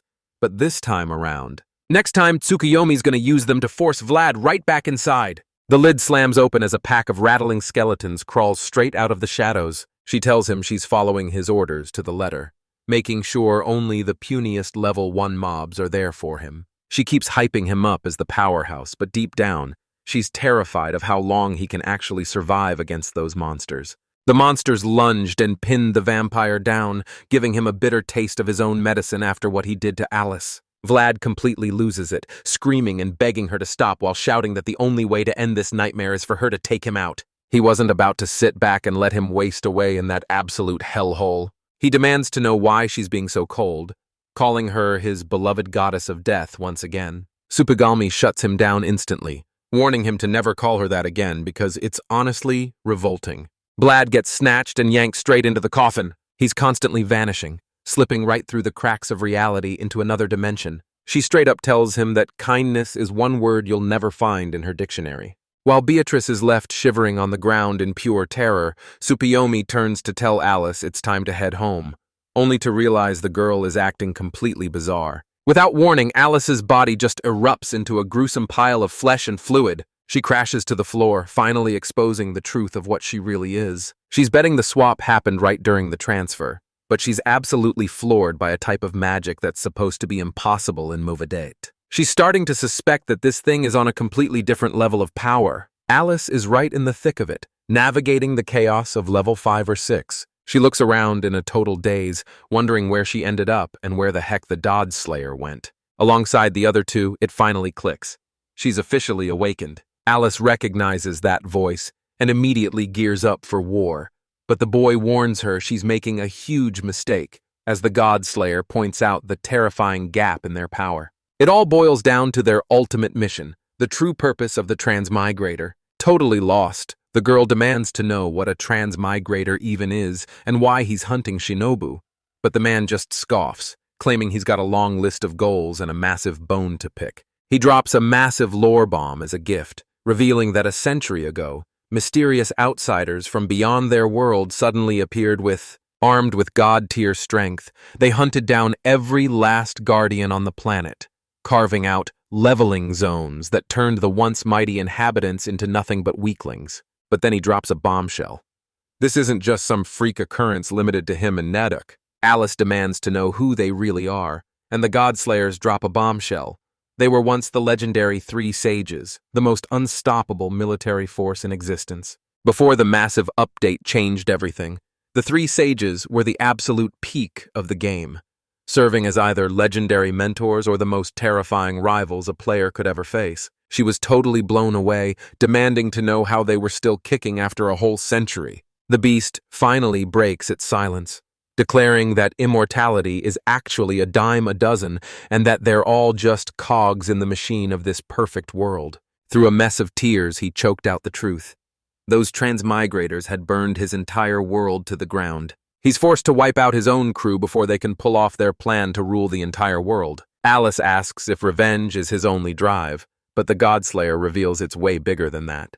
He's hunting the transmigrators who use their cheat-level powers to conquer everything, dead set on bringing the entire world to its knees. After hearing their twisted logic, Alice snaps that even if their goal is noble, their actions are way more monstrous than anything the transmigrators ever pulled. She finally snaps, screaming that he murdered her parents all because of that. He doesn't even deny it, coolly explaining that this is the ultimate secret to bridging the massive gap in their levels. He's farming massive points off every salty hater who comes crawling back for revenge. After a century of non-stop grinding, their levels skyrocketed, completely blowing past the old limits. She stares at the smoldering ruins of her city, realizing the entire world is drowning in misery, all because of those damn transmigrators.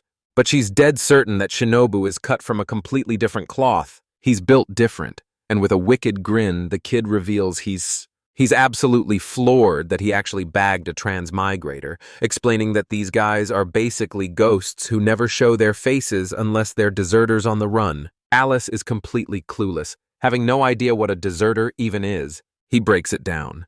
Everyone's locked into a faction, but some of these guys actually ditch the script to build their own empire. He asks if she's figured out their game yet, and as the pieces finally click, she realizes they're actually recruiters. And she was just the bait used to reel Shinobu in. The Godslayer just smirks, confessing that every single move was part of his master plan. He pressed her for the full scoop on Shinobu, because this trio has one golden rule.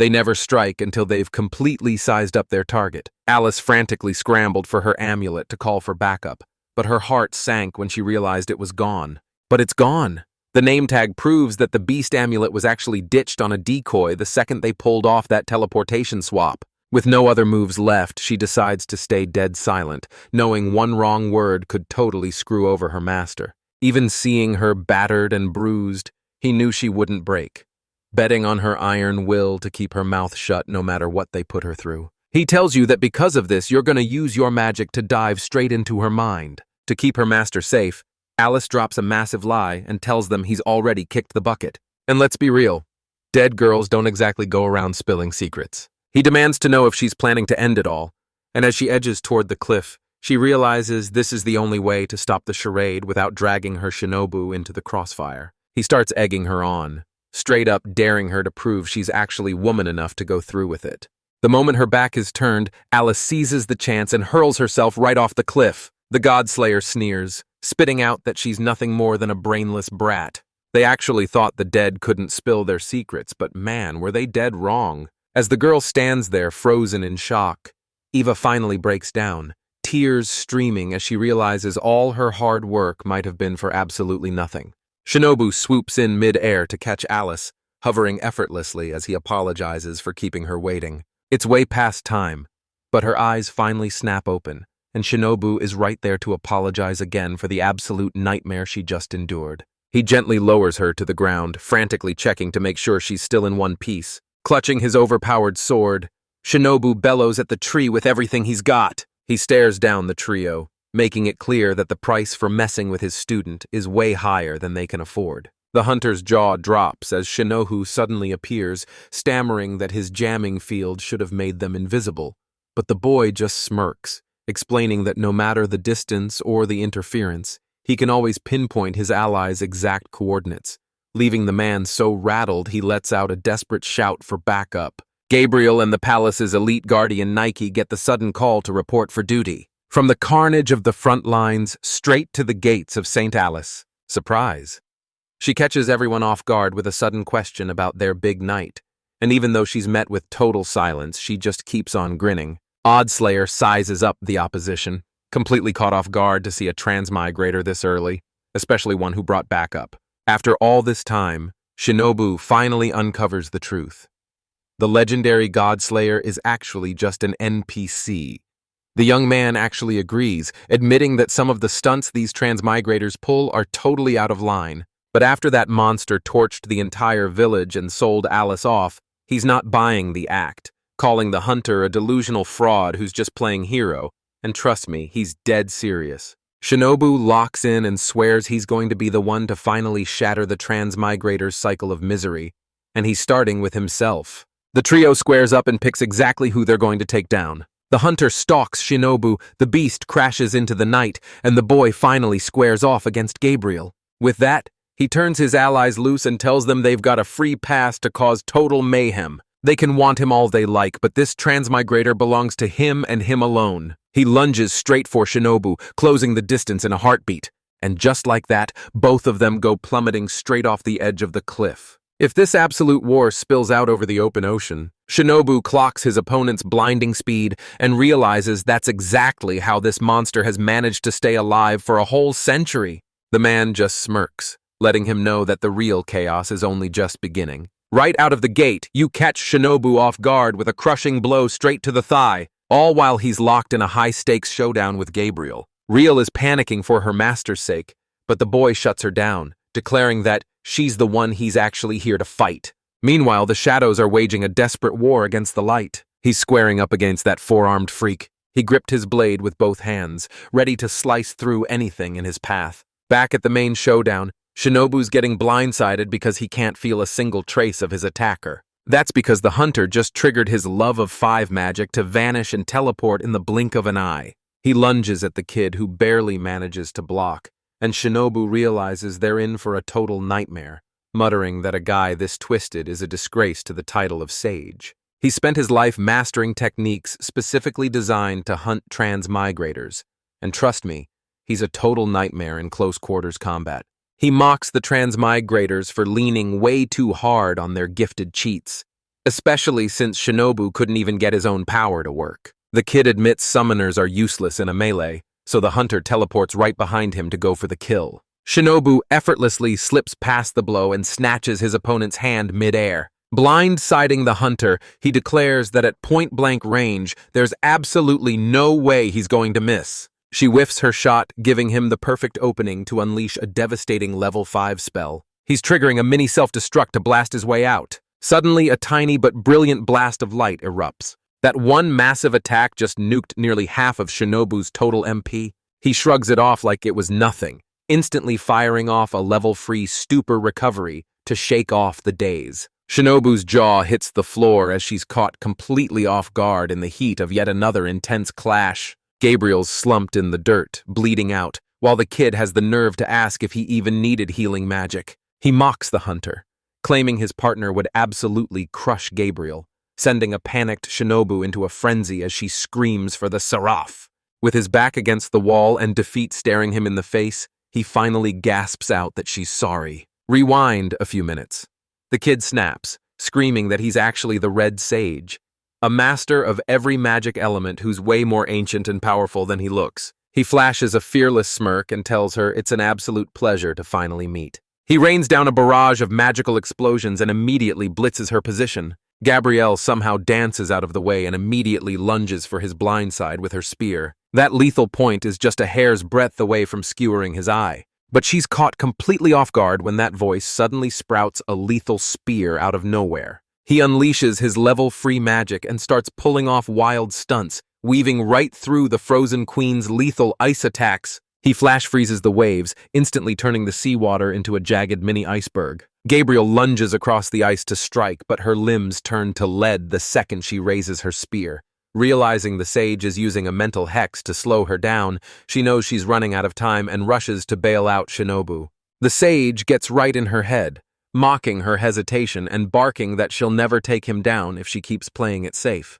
They were caught completely off guard as that sudden surge of magic hit them. Massive iron chains drag her down, bolting her body to the freezing sub-zero ground. He finally drops the bombshell.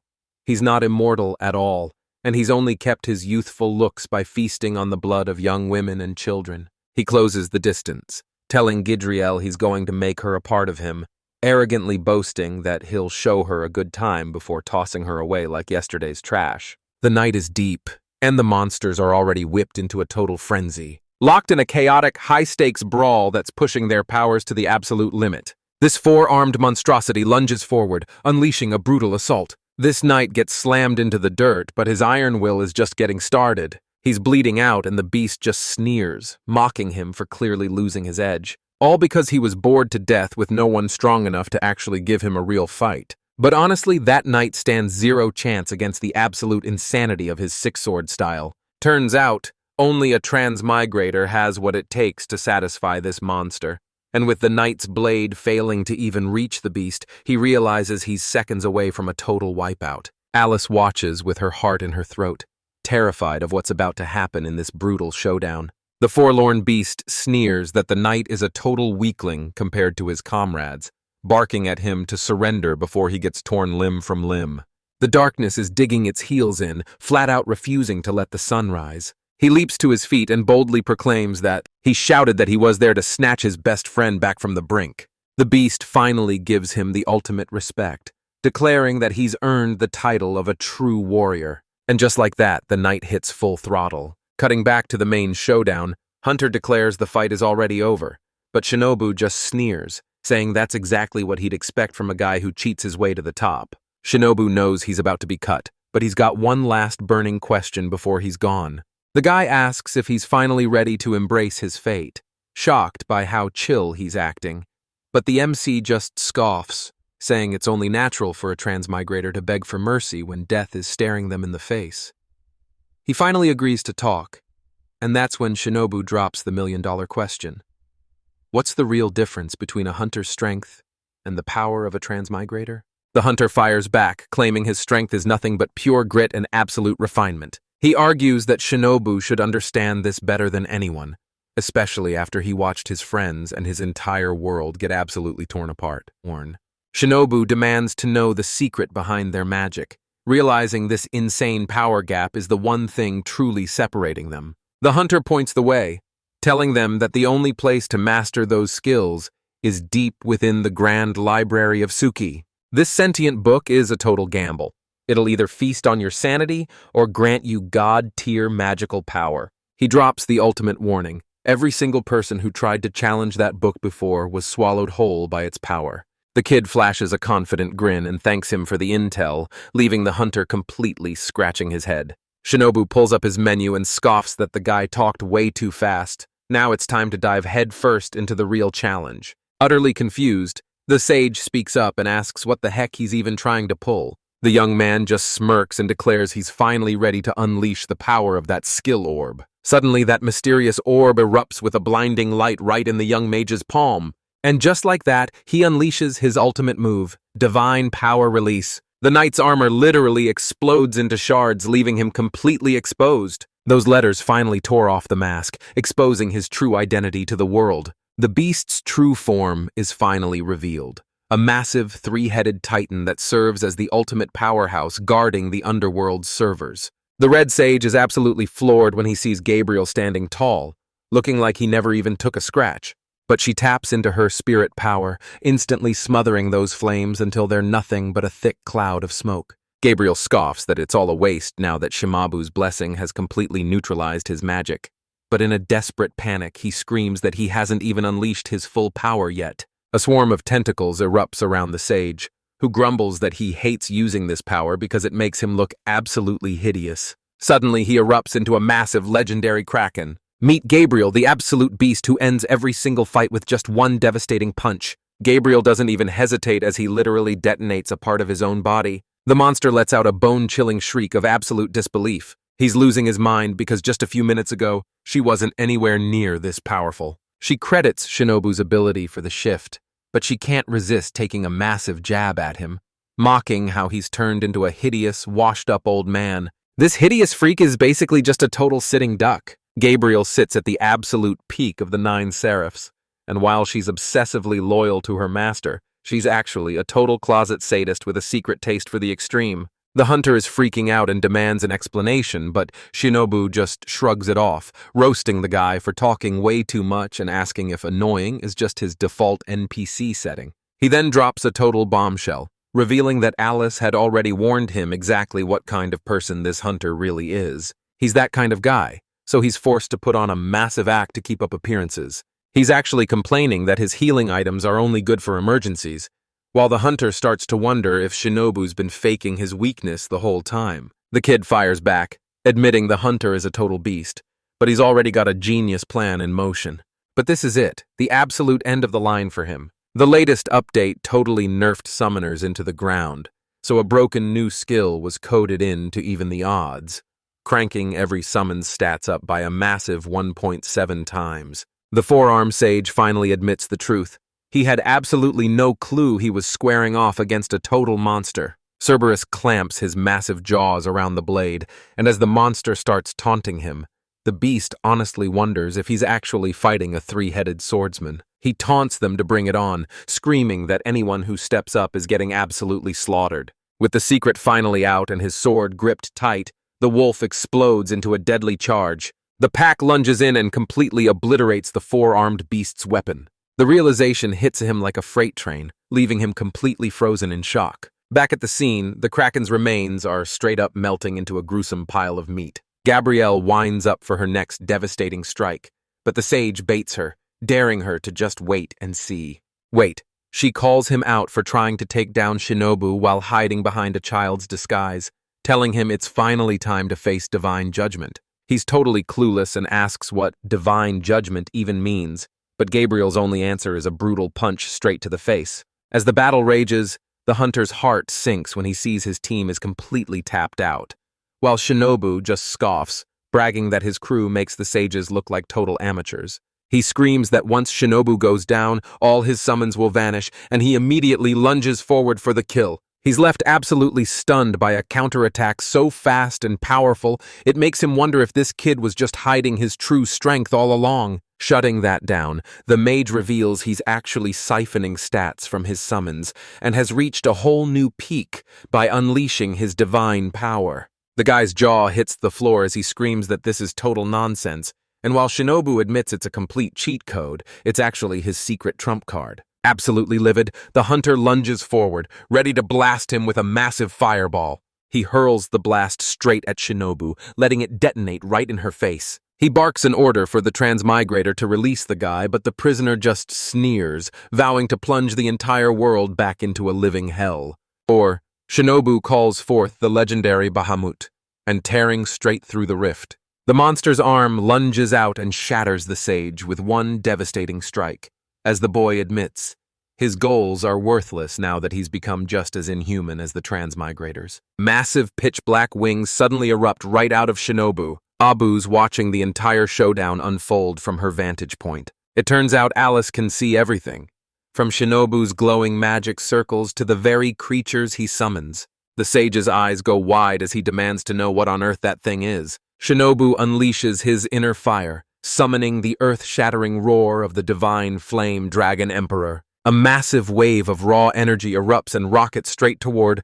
He's blowing everything to smithereens as he lunges straight for the sage. He's lost absolutely everything, and even though he's staring down total defeat, his mind is still fixated on He's on a warpath to hunt down and erase every single one of those transmigrators. Shinobu asks if he'll finally change his path, but he refuses, declaring that after all the lives he's taken and everything he's lost, there's no turning back now. He mutters a quick incantation and immediately lunges back in for another strike. He roars at the top of his lungs that there's absolutely no way he's backing down now. Springing up, he lunges forward to blindside Shinobu with a lethal strike from behind. Out of nowhere, Alice lets a spear fly and it slams right into him. He's completely blindsided when she launches that sudden gutsy assault. She's finally back, admitting she knew all along he'd keep swinging until his very last breath. I'm telling you guys, it all comes down to those two. There it is. Absolute proof that they're actually the same person. Alice pulls Shinobu aside to drop the bombshell about what they're actually up to. They actually pulled it off. And as the tears start falling, she sees the faces of her parents and her entire village, finally knowing she's settled the score for everyone she lost. Shinobu rests a gentle hand on her head, softly reassuring her that everything is going to be just fine. Another day rolls around, and Alice is just absolutely sobbing her heart out. She clings to him even tighter, pulling her master into a desperate, crushing embrace. Gabriel suddenly drops in out of thin air and corners Shinobu, demanding to know if... She starts scavenging the bodies, hunting for any dropped loot she can actually put to use. One specific item catches his eye, so he wastes no time popping his appraisal skill to see what he's dealing with. These are the demonic eyes of the three sages, a terrifying tool forged to hunt down transmigrators by locking onto their soul wavelengths, and no one under level 20 can escape their sight. He grips the tool and looks closer, absolutely stunned that they actually managed to pull off a creation like this. He's breathing a massive sigh of relief because Megumi's about to cross over, and without her adoptive dad, those guys would have tracked her down in seconds.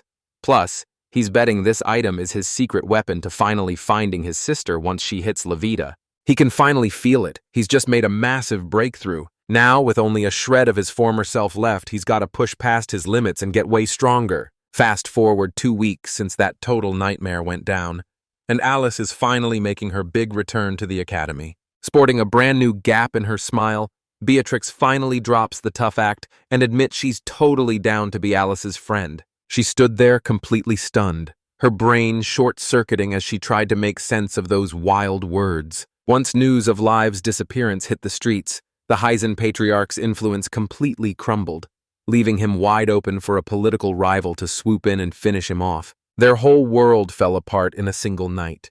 And while Beatrice tries to mend the broken pieces, she has no idea Shinobu literally scrubbed that nightmare from everyone's memories. Alice calls the offer insanely generous, making Beatrice beam as she starts grilling her about their new allies and exactly what kind of perks this friendship comes with. Alice shuts down the offer with a quick apology, but Beatrice isn't buying the act for a second and forces her to scrub her memories clean. Alice is totally shocked to hear that coming from her former bully, but she shuts her down instantly because she's already done with the academy.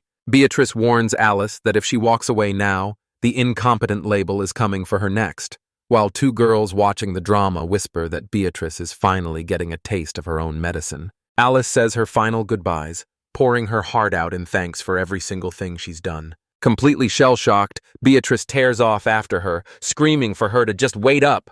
But hold on, she's got absolutely no reason to stick around now that she's finally scored the intel on the Three Sages scroll. They head straight for Ems Rogold, a city locked behind walls so massive they practically touch the sky. Alice is practically vibrating with excitement as she reveals their next target is a literal fortress, and the guy backs her up, confirming that the forbidden book is hidden deep within the grand library of Suki. The Adventurers Guild has every dungeon on lockdown, which is exactly why they've ended up right in the heart of the Guild's sea. Shinobu's banking on the massive scale of the city to help him and Gabriel vanish right into the sea of people. Alice's ears suddenly twitch as she catches a sound, and when she hits Shinobu with a burning question, he just shrugs like he saw it coming a mile away. They whip around and spot the tiny dog that's been shadowing their every move. Shinobu then drops a bombshell, explaining that once divine power is unleashed, some summoned beasts are actually put at a massive disadvantage. He satisfies her curiosity by revealing that the dog is actually Cerberus. But because Gabriel completely outclasses him, he's trapped in this pathetic, weakened state. Still in that form, the kid barks at them to keep their legs moving and don't you dare stop. Cerberus is stoked that Shinobu cleared things up, but he's absolutely dying of shame and begs Alice to keep his pathetic new look a total secret. Mesmerized by his shadowy night form, she drops to her knees and asks if he's looking for a bite to eat. Shinobu screams a warning that even with his body twisted and mangling, he's still way out of her league. The squad finally touches down at the massive headquarters of... He marches straight to the Adventurers Guild desk to finally sign up and go pro. The hall is packed with rowdy knights boozing it up, so they have to stay low and move like ghosts to avoid being spotted. But just then, a voice rings out calling Shinobu's name. A mysterious lady steps into the spotlight and introduces herself. He wasn't standing there as the guild master anymore, but as a completely different beast altogether. She drops a total bombshell, introducing herself as the legendary master of the Dawn Brigade Guild. Shinobu's gut is screaming that things are about to get ugly, so Gabriel and the young guy draw their weapons, ready to throw down the second things go sideways. But he catches them completely off guard, revealing his name and dropping a massive bombshell. Every single person around him is a fellow transmigrator. She calls out Busei's name, catching him completely off guard since he never expected a fellow transmigrator to be this aggressive, while she's just as stunned to see him standing right there. She catches him completely off guard, admitting he looks exactly like the description Yumu gave, making him a dead giveaway. Him. Cutting right to the chase, the mage demands to know exactly what she's after. Moranin reveals that his fate was the hot topic at the celestial meeting, explaining to a confused MC that it's a high-stakes summit for every guild leader, and it turns out his foster dad is one of the heavy hitters in attendance. But get this, she reveals that Shinobu is the only transmigrator with absolutely zero records, making him the biggest mystery everyone's obsessing over right now.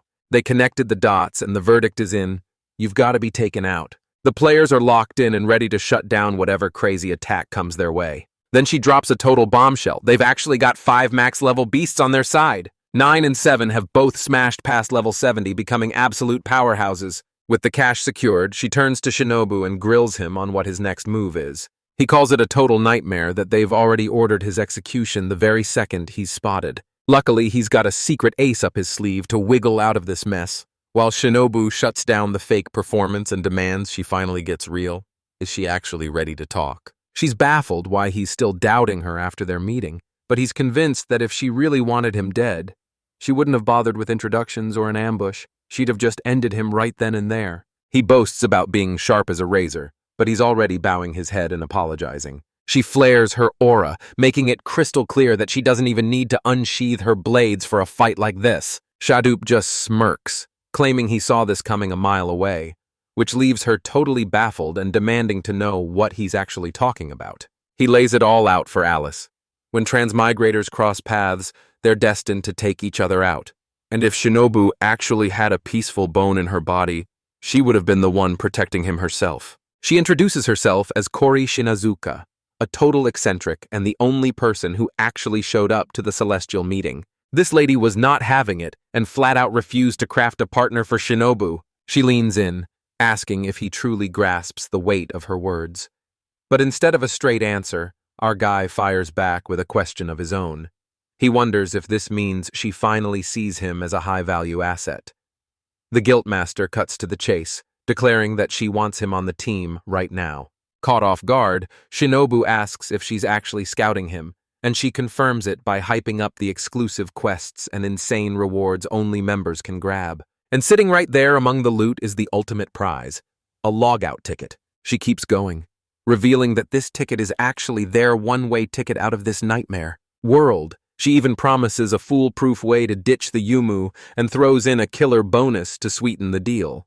Things take a tragic turn as we learn Megumi is currently fighting for her life in a hospital bed, struggling to recover from a devastating brain injury. Shinobu snaps, snatching the woman's arm and demanding she explain exactly how she knows the truth about his sister's condition. He makes his move, and in a flash, every fighter there squares up and gets ready to rumble. She brushes his hand off and tells him that if he's dying for answers, he'd better meet her in her office. They're escorted straight to Kori's room, where one of the members tells them to sit tight while she tracks down the files on Megumi. But then, out of nowhere, this guy pipes up and drops a bombshell telling he's spilling the tea to Shinobu, even though he honestly can't stand the guy, right there, in front of him. The kid snaps, demanding to know who the hell he's even dealing with.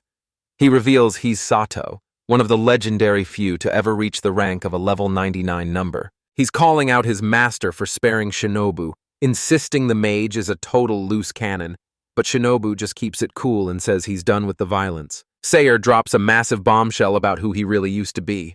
They're grinding away in the patriotic Lion Guild, led by the absolute powerhouse Ayumu. He completely blindsides Shinobu, who already knew his old man was as corrupt as they come. He drops the truth bomb. Ayumu is basically a walking cheat code with infinite premium items, and joining the Dawn Brigade is only going to warp Shinobu's mind even more. He admits Shinobu brings some serious heat to the team, but since everyone else is trashing Kori's choice, he tells him to just walk away and reject the offer. But the kid just flashes a cocky smirk and shoots back. And what if I say no? Fed up and fuming, the guy snaps that she's finally crossed the line. Shinobu definitely got a kick out of stomping those natives, but she's about to find out the rest of these guys aren't such easy targets. The signal makes it crystal clear.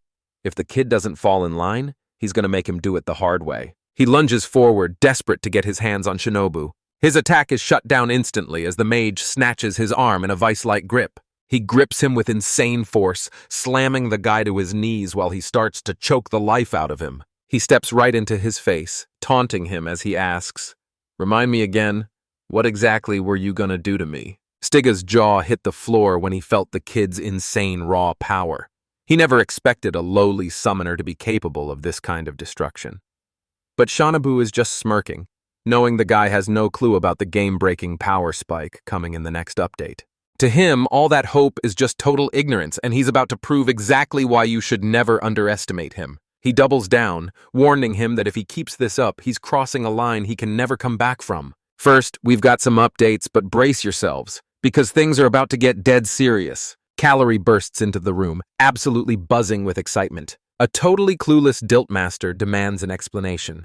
But while Shinobu just chills and sips his tea, an awkward Sato plays it cool and insists that absolutely nothing happened.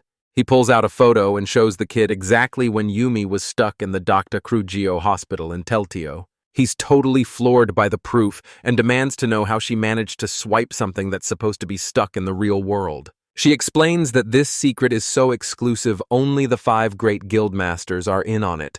And while Shinobu is totally floored, it turns out this thing's very origin defies everything they know about reality. Colory drops a bombshell, revealing that the photo actually came from Mikavami Tatsuya. He was the absolute beast sitting at the very top of the Livia online leaderboards. She reveals he's a total freak of nature, a med student and triple-threat national athlete with superhuman specs who speedrun the guild coin grind to snag that lookup ticket, leaving Shinobu wondering if he's actually left this world and why he's carrying a photo of Megumi. Colory's completely clueless about the situation, so he demands a full breakdown of the guild's mission before he even thinks about handing over that ticket. They're trapped in a nightmare dungeon purgatory, a void drifting right between the cracks of space and time. Our rookie knight is sprawled out in the dirt looking absolutely wrecked. He's desperately begging for just a few more seconds to make his move. He faces the massive, intimidating Imabayashi Ayumu, who looms over him like a giant and tells him there's no need to be afraid. He's got backup now, but the kid suddenly points back at a massive swarm of devil eyes that'll delete you from the game the second they touch you. And just like that, the monster unleashes a devastating blow. But Ayumu steps in and absolutely deletes the thing without even breaking a sweat. The guy explains that's exactly why he gave him the pendant, to stop him from getting instantly wiped out, slashing the risk by a massive 99%. But the kid's freaking out, yelling that 99% isn't 100 and he could still die. Ayulu just shrugs it off, telling him that if he just dodges or strikes first, he'll be totally fine and rack up some serious XP. The man reminds him that he was the one who begged for this luck gamble to catch up to his level 99 squad, but the kid fires back that getting instantly deleted is a pretty insane penalty. He's pushing himself to the limit, but here's the kicker. He has absolutely no clue that a broken leveling system is tracking his every move. The system is back at it again, practically begging for his forgiveness with a smug little smile. Yumu actually decides to forgive him, but out of nowhere, the man lurking behind him steps up and boots the poor kid straight into the abyss. Just like that, the body plummets straight into the monster's gaping maw. He vents that he's the 5th guy this year to get kicked out for trying to solo a human defense, claiming the skill level of players has absolutely plummeted. He claims he didn't want to go this far, but it's the only way to whip these low-level scrubs into shape. And that's exactly why there's absolutely no way to dodge this. He takes one look at it and just loses it, cackling like a total madman. Calare breaks down how guild missions work, explaining that while these repeatable member-only quests are coming in a future update, Shinobu can still tackle a special one-time mission the moment she signs up. Overwhelmed by guilt, Shinobu reveals he's on to their secret missions and asks if the rest of the crew is in the loop. But the woman shuts him down, explaining that since he's guildless, he's still totally in the dark. She pulls up the guild exchange screen, revealing a massive lineup of legendary weapons up for grabs. The kid is completely blindsided by this massive bombshell, as normally you'd only see healing items or event gear here, so with Calorie admitting how weird this is, Shin Odu's brain starts working overtime to figure it out. See, once you hit level 99, your raw power is basically a walking, talking weapon, and he's desperately scrambling to make sense of the method behind this madness. She signaled Shen to look up, pointing him straight toward the notes on the substitution screen. He's left reeling when the screen flashes a choice he never expected, the chance to finally return to the real world. Calorie urges Shinobu to flip to the very last page where the logout ticket is finally revealed. She drops a massive lore bomb, explaining that a note like this hasn't surfaced in a century. And back then, everyone was convinced it was the secret key to finally beating the game. Shinobu calls the item a total scam and asks if she's actually falling for it, but she admits that not a single person ever truly believed the hype. And that's exactly why it took a grueling 6 months just to get that first burger on the grill. He's still totally clueless, not realizing that before the update, these missions were strictly one and done, and those guild coins were a guaranteed payout. Completely floored, he asks if the players actually started hunting each other down just for those guild coins. She explains that while some were totally down for it, others just couldn't stomach the idea because it felt so wrong. Killary lays it all out, explaining that players in this world come in all shapes and sizes. Nobody knows if a lost soul will ever wake up in this world, or if they're just leaving a child behind to suffer. So she makes her choice clear. The only way to end this is to put her enemy in the dirt. In just 6 short months, everyone's settled into this new reality, and now players are literally at each other's throats just to stack up some coins. Against all odds, only 4 survivors managed to snag that legendary logout ticket. Corey drops a bombshell. With this new announcement, they don't have to tear each other apart anymore. And for the first time, going home is actually possible, as she reveals the massive game update. The system just dropped a massive update. The second Megumi steps into this world, those guild coins are gonna start rolling in like clockwork. She calls it out, realizing this whole announcement is just a sick way to bait players into hunting each other down.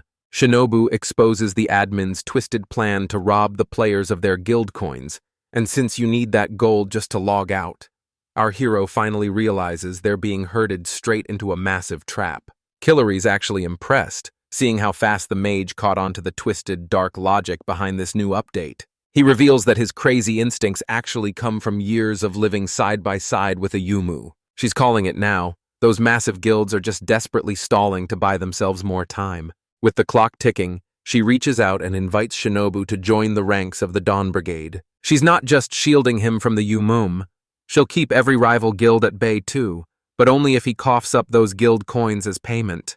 Shinobu doesn't mince words, calling the whole situation a straight-up threat. She offers a quick apology, then immediately starts hyping up all the insane perks of her new life. She dives deeper into the guild's proposal, laying out a plan for them to join forces and tackle every mission as a squad. Now they're grinding for every last coin, desperate to finally buy their way out of Levita. Vita's curiosity gets the best of him as he asks if there's actually any reward waiting for the low-level players. Calry declares that she and the veterans aren't going anywhere until every last person finally makes it back to the real world. She's officially turning her back on her old world, choosing to stay in La Vida for good. She finally spills the beans on the real motive behind her entire organization. He digs his heels in, absolutely refusing to let anyone lay a finger on the player. See, she wasn't just some random player. Law enforcement was the family business, and she was a legit police officer back in Japan. As the camera pans over, Shinobu finally snaps and just loses it. He bursts out laughing, admitting that her logic is actually pretty hard to argue with. Keep this in mind. Whenever disaster strikes, people are evacuated immediately, because they're the kind of heroes who refuse to go home until they've helped everyone else. They lock hands, sealing a deal that changes the game forever. And just like that, he's thrown right back into the absolute nightmare of that special dungeon purgatory. Ayumu's finally linking up with his buddy. He reveals that the second he bags those coins and secures the lookout ticket, this whole game is finally coming to an end. They stumble upon a grotesque mountain of flesh with people fused inside and pulsing tubes snaking into them, while Ayuwu explains that this is the nightmare waiting for anyone who dares to disconnect from the Dane. The guy gets shot and shouts that this feels nothing like a disconnect, but Yumu points to a screen flickering on the barrier that warns of an unimplemented zone just outside the map. They're spinning a total lie about the tickets, but Yumo stays stone cold and completely unbothered. Now that he's pieced the whole truth together, he confronts them, asking if this is the real reason the Yumu refuses to leave. He's got more than enough points to cash out and leave, but he's staying put simply because he's fallen head over heels for the world of Levita. Still burning with curiosity, the man demands to know exactly what's going down with the 3 people caught in the trap. He explains they've been out cold for ages, only waking up to scream in absolute terror. And when asked about the top-ranked player, Yuma's only certain about one thing. That guy didn't end up in this nightmare. Fate really dealt him a bad hand. And the only prize he managed to claw back from the... Turns out, the player was the one holding the legendary key of Agartha all along. This was the ultimate wake-up call for him to start digging if he ever wanted to uncover the twisted truth. Finally, Yumu drops the exact intel you need to beat the entire crowd to the punch. The moment anyone dares to show their face, he's snatching their women and leaving nothing but a total massacre in his wake. As snow blankets the city, Alice shivers in nothing but a thin cloak and hood, desperately telling her master that the biting frost is numbing her hands and feet. With the level-free magic finally dialed in, Shinobu warns that adding any more layers will just weigh her down and kill her speed. The girl wonders if Gabriel is freezing, but the Archangel just flexes her divine immunity to the cold before turning the tables to grill Shinobu with a question. Accepting Corey's proposal turned out to be a total stroke of genius. He fires back, admitting he's only playing nice to exploit the guild's massive resources, using his cover to gather intel while making it crystal clear that Corey is the only person he actually trusts. Just like that, he announces he's unlocking the guild missions to see exactly how far he can push his limits all on his own. Gabriel questions if a solo run is even doable, but the young man assures him they're the ultimate duo. And since the guild doubted his strength, he's keeping every single coin for himself. The Archangel bows her head in shame for ever doubting her master, but he just flashes a grin and tells her she's always free to speak her truth. Alice jumps into the conversation and starts gushing over Shinobu, calling him absolutely legendary. He warns her that blindly following orders is a death trap, and that goes double for a saint like her. With a grin, he tells her she's the one calling the shots on where they go next. He tells her that if he ever loses his way, she's the only one who can step in and drag him back to the right path, right on the edge of death. Alice fights back her tears and declares that Shinobu is a literal god who's never, ever wrong. He shuts her down, dropping the harsh truth that once she's grown, she's gonna have to start relying on her wits to survive. She's absolutely glowing as she swears she'll never stop believing in him. And honestly, that's all there is to it. With a mountain of work still ahead of him, the kid just shrugs and casually drops the news that now they've got no choice but to step up and put an end to this beastly nightmare. He grips the screen tight and unleashes the permafrost, turning the entire world into a frozen wasteland. After crushing that flood mission, he walks away with a sweet 1,000 guild coins for his trouble. Shinobu's the first one to chime in, and she's laying it all out on the table. But first, they've got to survive a brutal selection test just to get a shot at the monster hunt. They caught sight of a massive mob of players huddling up, and Alice asks if the trial has finally begun. But the girl just points out that every pair of eyes in the room is locked onto them. These guys look like absolute beasts. And one of them starts mocking Shinobu, asking if he's really trying to hunt monsters with a bunch of women and kids. The guy starts barking that Shinobu is the reason adventurers get such a bad rap, but the boy just hits him with the silent treatment. The player absolutely loses it, screaming at him to get on his knees and beg for forgiveness for playing with women's hearts. Tsukigami drops in out of nowhere and delivers a bone-shattering punch to the jerk harassing her master. He asks Shinobu when they're finally going to start the hit, but the young man just smirks and tells him she's already finished the job. He actually pulled it off, leaving the other players absolutely fuming as they demand to know what rock a nobody like Shinobu even crawled out from under. Suddenly, Owen bursts onto the scene, roaring at the top of his lungs for everyone to shut their mouths. The legendary sage Isabella summons a massive staircase to finally link up with the rest of the crew. She gives them a quick thanks for showing up, but immediately roasts them for being total low-tier trash. One of the guys mutters in terror that she's the legendary Witch of the North, an immortal who's been ruling the frost for over 400 years. She pulls her furs tight, announcing that the exam is officially on and their only goal is to smash those ice statues to pieces. She tells them she couldn't care less what skills they throw at her. And to prove it, she literally shatters her own weapon into pieces. She dubs it Weapon, explaining that it's just a magic-boosted melee strike. And get this, it's actually her most basic entry-level move. Isabel warns them that these northern monsters are absolute savages, and if they can't even clear this first trial, they should just pack their bags and quit. She's ready to throw in the towel, but then she looks around and realizes that not a single soul has backed down yet. He drops a total bombshell, announcing that the low-tier mites and the elite guild commanders will be facing off in completely separate brackets. Sucrit keeps it cryptic, only hinting that Shinova's very existence is...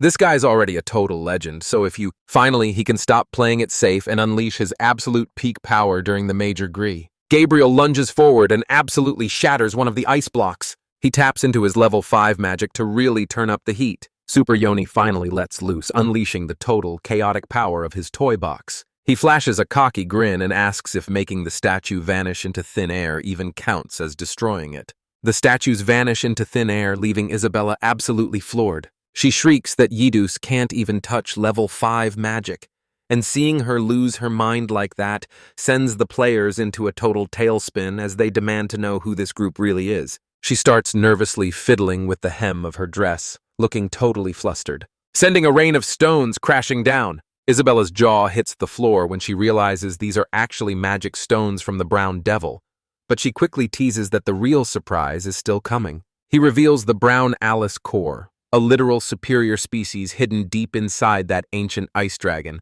while Soup just smirks, calling this exam a total joke and daring Isabella to find a single flaw in their overwhelming power. Isabella brushes it off and tells her master everything's under control, but Tsukuyomi admits that Lady's ego was so huge, she just had to flex on her, earning a quick shutdown from a hooded shinobu for being way too extra. It was a move that had to be made, but she just laughs it off like it's a total joke. Inside the admin room, the system squares off with the world's top player, demanding to know if he's truly ready to pull the trigger on his master plan. He gives the green light, and she's right there to back his play.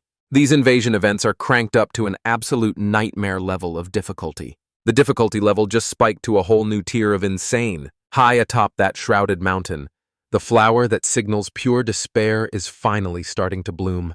The group gets settled into a suite fit for royalty, and Shinobu heads out to give Isabella a massive thank you for the upgrade. Even with the chaos swirling around them, our MC is loving Isabella's energy, knowing she's completely mesmerized by his insane strength.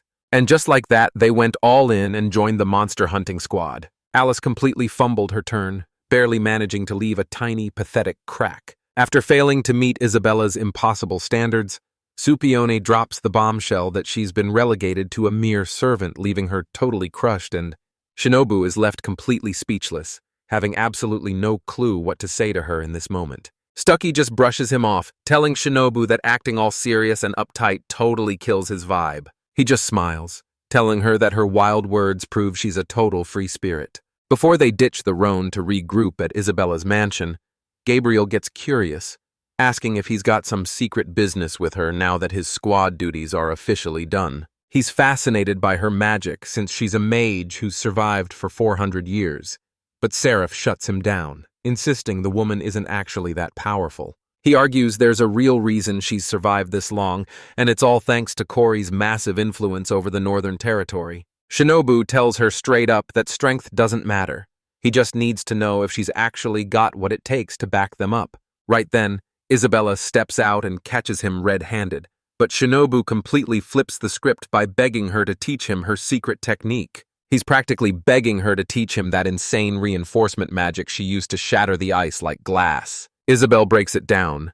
Enchantment is just a crutch for weaklings to boost their strength, and a beast like Shinobu is way beyond needing that. But then he drops a bombshell, revealing that this ultimate move is reserved strictly for Alice. He knows he's being a total jerk, but in exchange he's going to save their entire city. Once they hit the city, he asks her to mentor Alice until the girl finally reaches a level of skill she can actually respect. Alice nervously asks Shinobu if he's done training her or if he's just ditching her, making the guy let out a super awkward laugh. He finally admits the truth. He's just not cut out for the teaching life. He explains that while players just think a spell into existence, the locals actually have to manually master every single thread of magical control.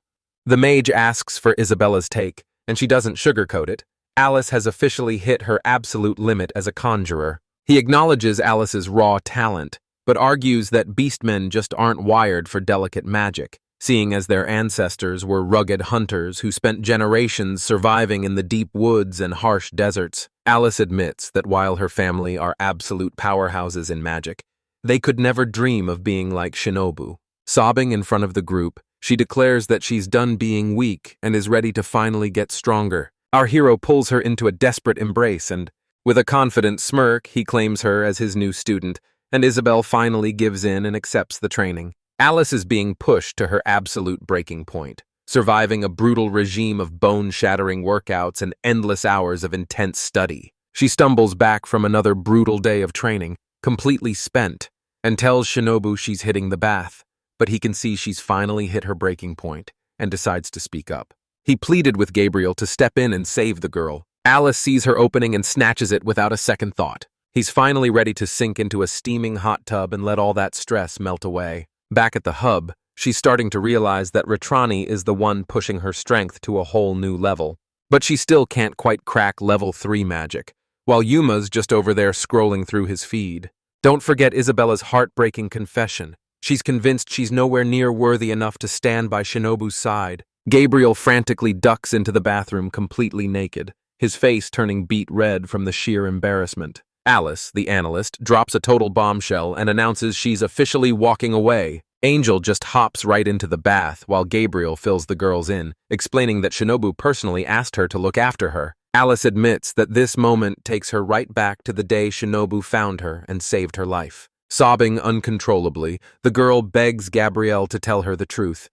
Is she really no longer worthy of standing by her master's side? She pours her heart out, admitting she's been grinding to finally be an asset to Shinobu, but she feels like total dead weight because she hasn't reached that savage, beast-like level of power yet. But even after finally settling the score, she feels like her only choice is to disappear back into the heart of the forest. But Gabrielle drops a bombshell, warning everyone that this girl is packing some serious power. Back then, she was nothing more than a tiny flickering spark that looked like it'd be snuffed out at any second. Revenge used to be her entire world, but now she's transformed into a blazing inferno of unshakable loyalty.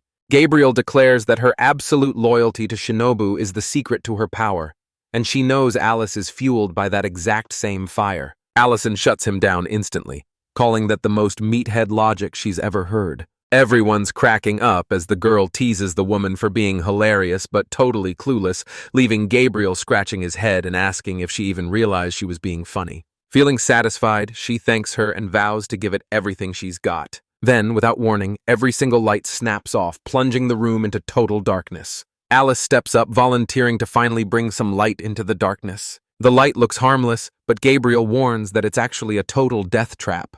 Alice flexes her superhuman senses, claiming she can spot anything and hear every whisper even in the pitch-black darkness. The shadows took over, and he told the lady to stay right where she was. Shinobu finally makes her entrance, lantern in hand and ready to light up the night. He accidentally plows right into Alice, sending her crashing to the ground. He hits the dirt and realizes she's completely exposed, so he slams his hand over his eyes and starts apologizing like his life depends on it. The lights flicker back to life, and a flustered Shinobu starts apologizing, claiming he totally thought Alice was still soaking in the tub. She flashes a confident smile and tells him it's no big deal, since he's the master calling the shots. Completely blindsided, our hero stops her right there and demands to know what the heck she's talking about. She completely ignores the other teens and heads straight back to the bathroom to keep scrubbing Gabriel's back. Isabella huddles up with a master and a summon, and as Shinobu demands to know what's going on, the Archangel reveals the harsh truth. Alice might be a beast at brawling now, but her total power hasn't budged an inch. Gabriel pivots the plan, and that's when he finally clocks the girl standing there with her bow ready. But how? The second Alice fires off that blast of air, everything changes. She nails the target, leaving her master absolutely floored. Gabriel explains that this is the limit of magical sight, and since this girl's perception is on a whole different level, we've got to be extra careful. Alice argues that the bow is a human specialty, but Gabrielle shuts her down, claiming magic shields can easily deflect arrows and that an archer's firepower is a joke compared to a long-range mage. He might be young, but after weighing the odds, he's convinced this wild gamble might actually pay off. Catching her completely off guard, he reveals that he's finally found the perfect way to unleash her true potential. Shinobu finally reveals the Barrett, and you just know things are about to get absolutely wild. Behold the M82, a beastly antimatter rifle that's built to delete anything in its path. He explains he's actually a long-range weapon from his old world and plans to supercharge his power with magic, just as a massive bloodthirsty bear charges straight for his throat. With a confident smirk, She showed off that god-tier aim by dropping him with one perfect shot. Bang! Alice nails the shot and absolutely wipes that piece off the board. She's basically a high-caliber magical sniper now, picking off enemies from across the map with insane firepower. Isabella's jaw hits the floor as she watches that weapon absolutely delete a brown demon from existence. It was a total one-tap. The monster didn't even stand a chance. Meanwhile, Alice pulls Shinobi aside, questioning if blowing every last guild coin on someone like her was actually a smart move. He brushes it off with a grin, telling them not to worry because they're about to rake in a massive payday the second they finish this next quest. Overflowing with gratitude, she vows to give it everything she's got. Sturberus makes his entrance to back them up, and Shinobu shouts that they're just one step away from clearing the guild mission. As the massive raid kicks off, Isabella rallies the players with a cold reality check. Their lives aren't guaranteed, and they'll have to fight like hell to survive. With that, she gives the signal, and every single unit charges forward. They've got to charge forward and absolutely demolish the iceworks. Watching the players absolutely shred through the orc ranks, Shinobu turns and asks if they should finally dive into the chaos too. But the nightmare is far from over, because a fresh wave of monsters starts swarming in and just like that, our young mage dives headfirst into the heat of the battle. He completely wipes the floor with his enemies, leaving every other player staring in absolute disbelief. Another player hits his breaking point, shouting that they'll never make a name for themselves, and wishing he'd never set foot in this frozen wasteland. Deep in the frozen north, Gabriel spots the Ice King and immediately sounds the alarm to her master, establishing himself as a total powerhouse that no one dares to mess with. Shinobu wheels around, finally locking eyes with the big bad behind this entire mission. Reeling from the loss, the monster lets out a bone-chilling roar, screaming that Shinobu is a dead woman walking. But the kid just smirks with total confidence, telling the Ice Queen there's absolutely no way she can pull that off. He's absolutely dusting these guys with nothing but a single effortless shot. Alistair absolutely dismantles that monster without even breaking a sweat. He lets fly a barrage of shots, absolutely shredding those ice beasts left and right. These monsters left the players paralyzed with fear, their minds completely failing to process the absolute chaos that just unfolded. Shinobu is posted up right next to the Ice King, and the vibe is absolutely chilling. King gets absolutely washed, yet he still has the nerve to claim those beasts were the perfect warm-up for the squad. Just as another beast lunges at the kid, it gets sliced down in a flash, while Shinobu explains that these monsters are actually perfect practice for the girl's training. Suddenly, a notification screen flashes to life. The mission is officially a wrap. The Great Permafrost Flood is history, and it's finally time for everyone to cash in on those sweet guild points. Shinobu scoffs at the challenge, insisting they'll breeze through this level with ease before suggesting they head back to the core's place. Another alert pings, and right on cue, a massive avalanche roars to life, sending the players into a total state of panic. Massive vines suddenly erupt from beneath the frozen snow. Another notification flashes on the screen, warning everyone that the massive attack kicks off in just 10 hours. A massive nightmare of a plan finally drops, leaving Isabel absolutely petrified. But Shinobu steps in to explain that this isn't just this is the salt event. An ancient flower from the stars is aggressively spreading its roots and feeding on every living thing in sight. And with its growth rate off the charts, humanity has exactly 24 hours before it's game over. Gabriel turns to her master to ask about the plant, but he just gives her a grim warning. It's absolute trouble for the human race. This raid is one of Levita's most brutal post-launch challenges, requiring a relentless barrage of attacks to keep the boss down. And it's the exact moment Lavia finally bursts onto the scene. Shinobu jumps onto his screen, frantically relaying the plan to Kaori and the rest of the squad. Just as he's grouping up, a notification flashes across his screen with a brutal twist. The player limit has just dropped to 1. Shinobu's heart drops as he realizes he's got to face this massive attack all by himself without his squad there to back him up.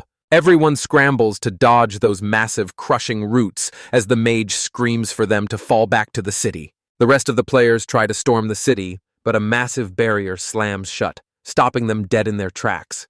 But a notification pops up and shuts him down, saying there's no way in while the mission is still live. Panic hits an all-time high as the players realize they're one step away from becoming plant food. One of them starts pointing fingers, claiming Shinobu's summons are the real reason for all this chaos. Our guy realizes the area was totally cut off the moment the attack began, leaving him with zero way to call for help while Alice stands there, completely baffled by what's going on.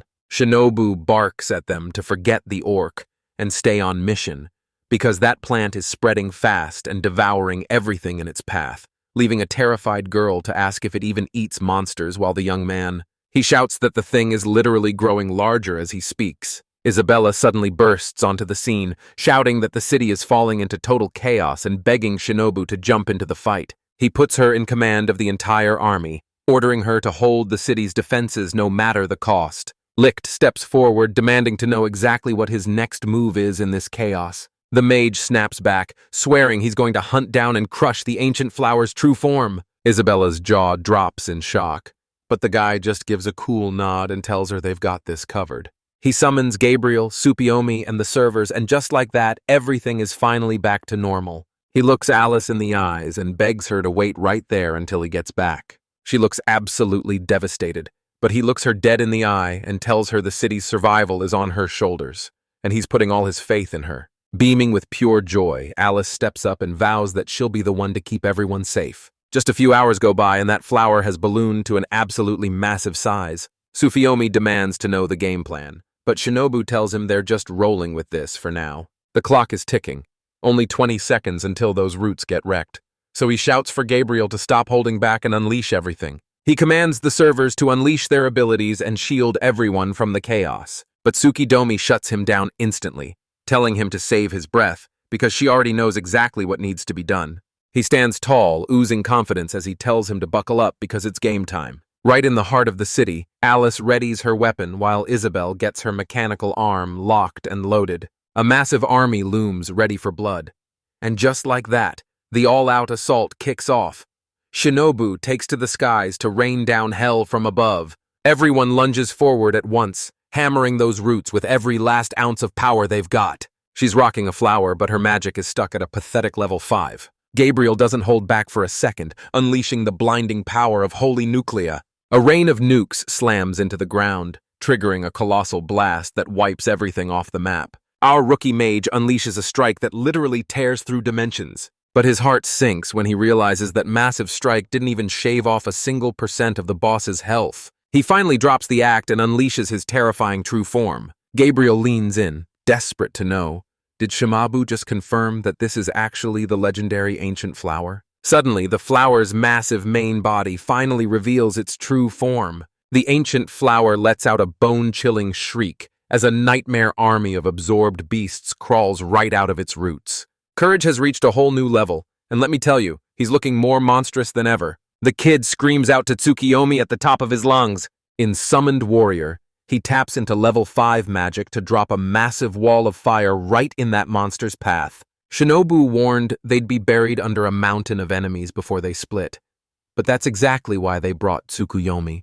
Her undead legion is the only thing holding back that massive plant army. Shinobu screams for them to keep the pressure on and never stop unleashing their most devastating attacks.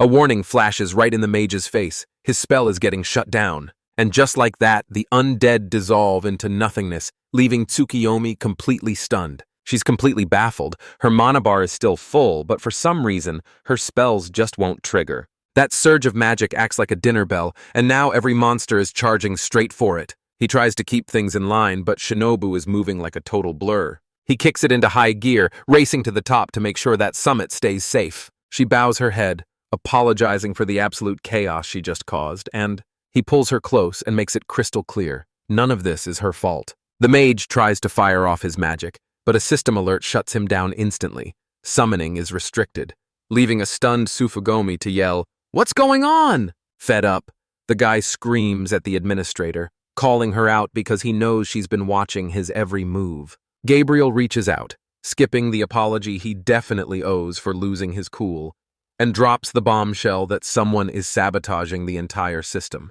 He just smirks and brushes it off, bragging that he's basically a pro at playing nurse. Those absorbed monsters are tearing through the city, and right now, they've got a massive upper hand. Seizing the upper hand, he drops a level 2 flame wall that absolutely incinerates those monsters. He's diving headfirst into the chaos to pull those players back from the brink. Blinking back tears, Alice keeps her sights locked and refuses to let up. He keeps shredding through those monsters, watching his level skyrocket with every single kill. Her ammo finally runs dry, and while Isabella is absolutely floored by her insane power, the girl just shrugs it off, saying it was all the gun's doing. Alice pulls her weapon and declares that she's going to mop up every last one of those fleeing monsters. Isabella looks her dead in the eye and makes it clear that she's betting everything on her. While laying low in Ollie, our hero reflects on how Shinobu and the crew absolutely crushed those monsters, vowing to finally step up his game.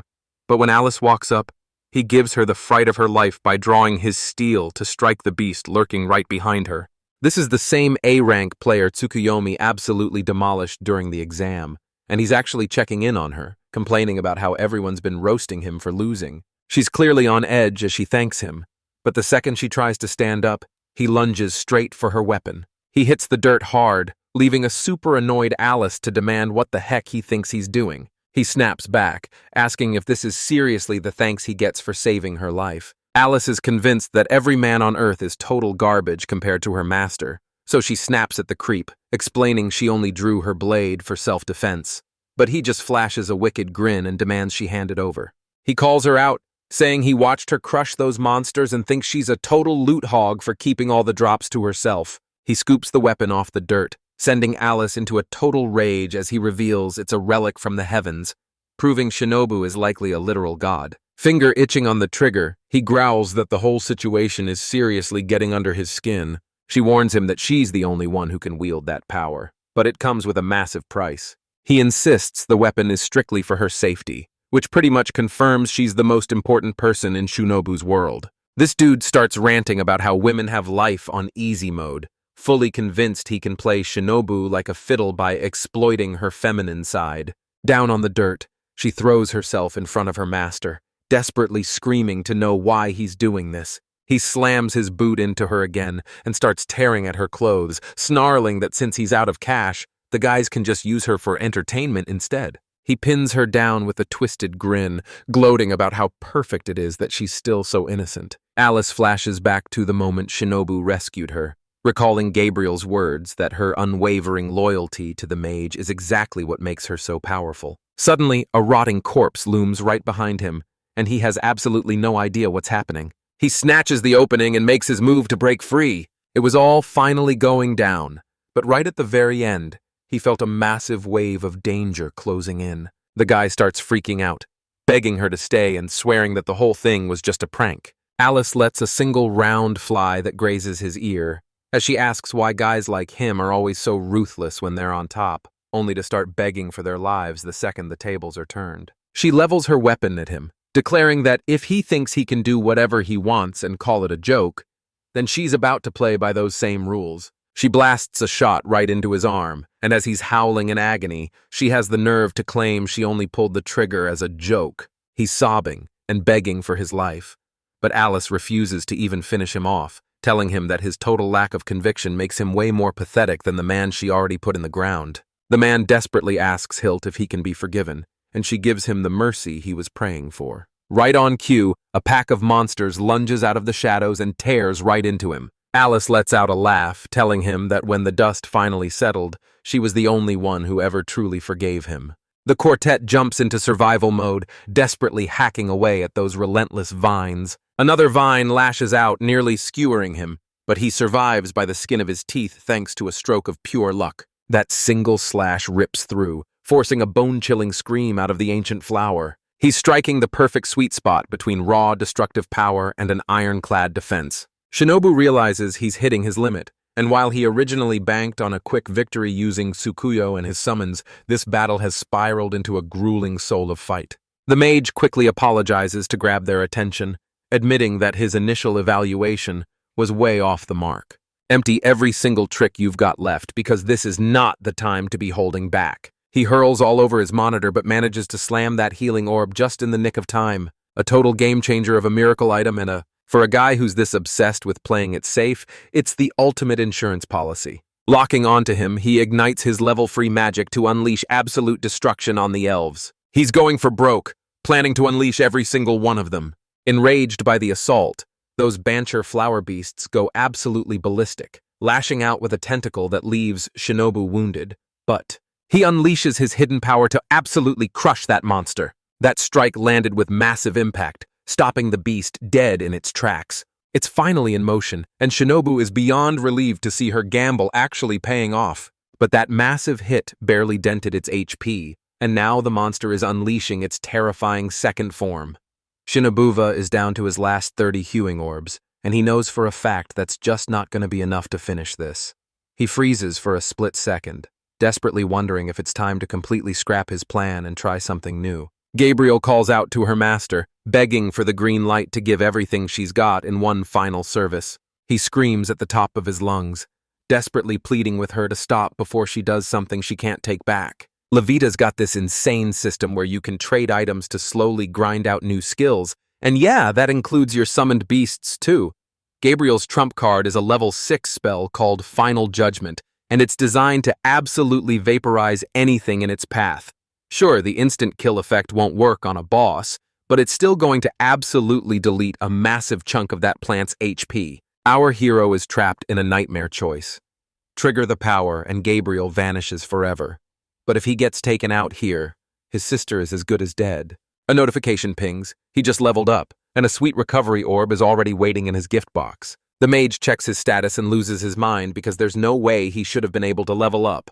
He's still got 16 orbs left to burn, and now he's wondering, can he nerf this monster's power level even further?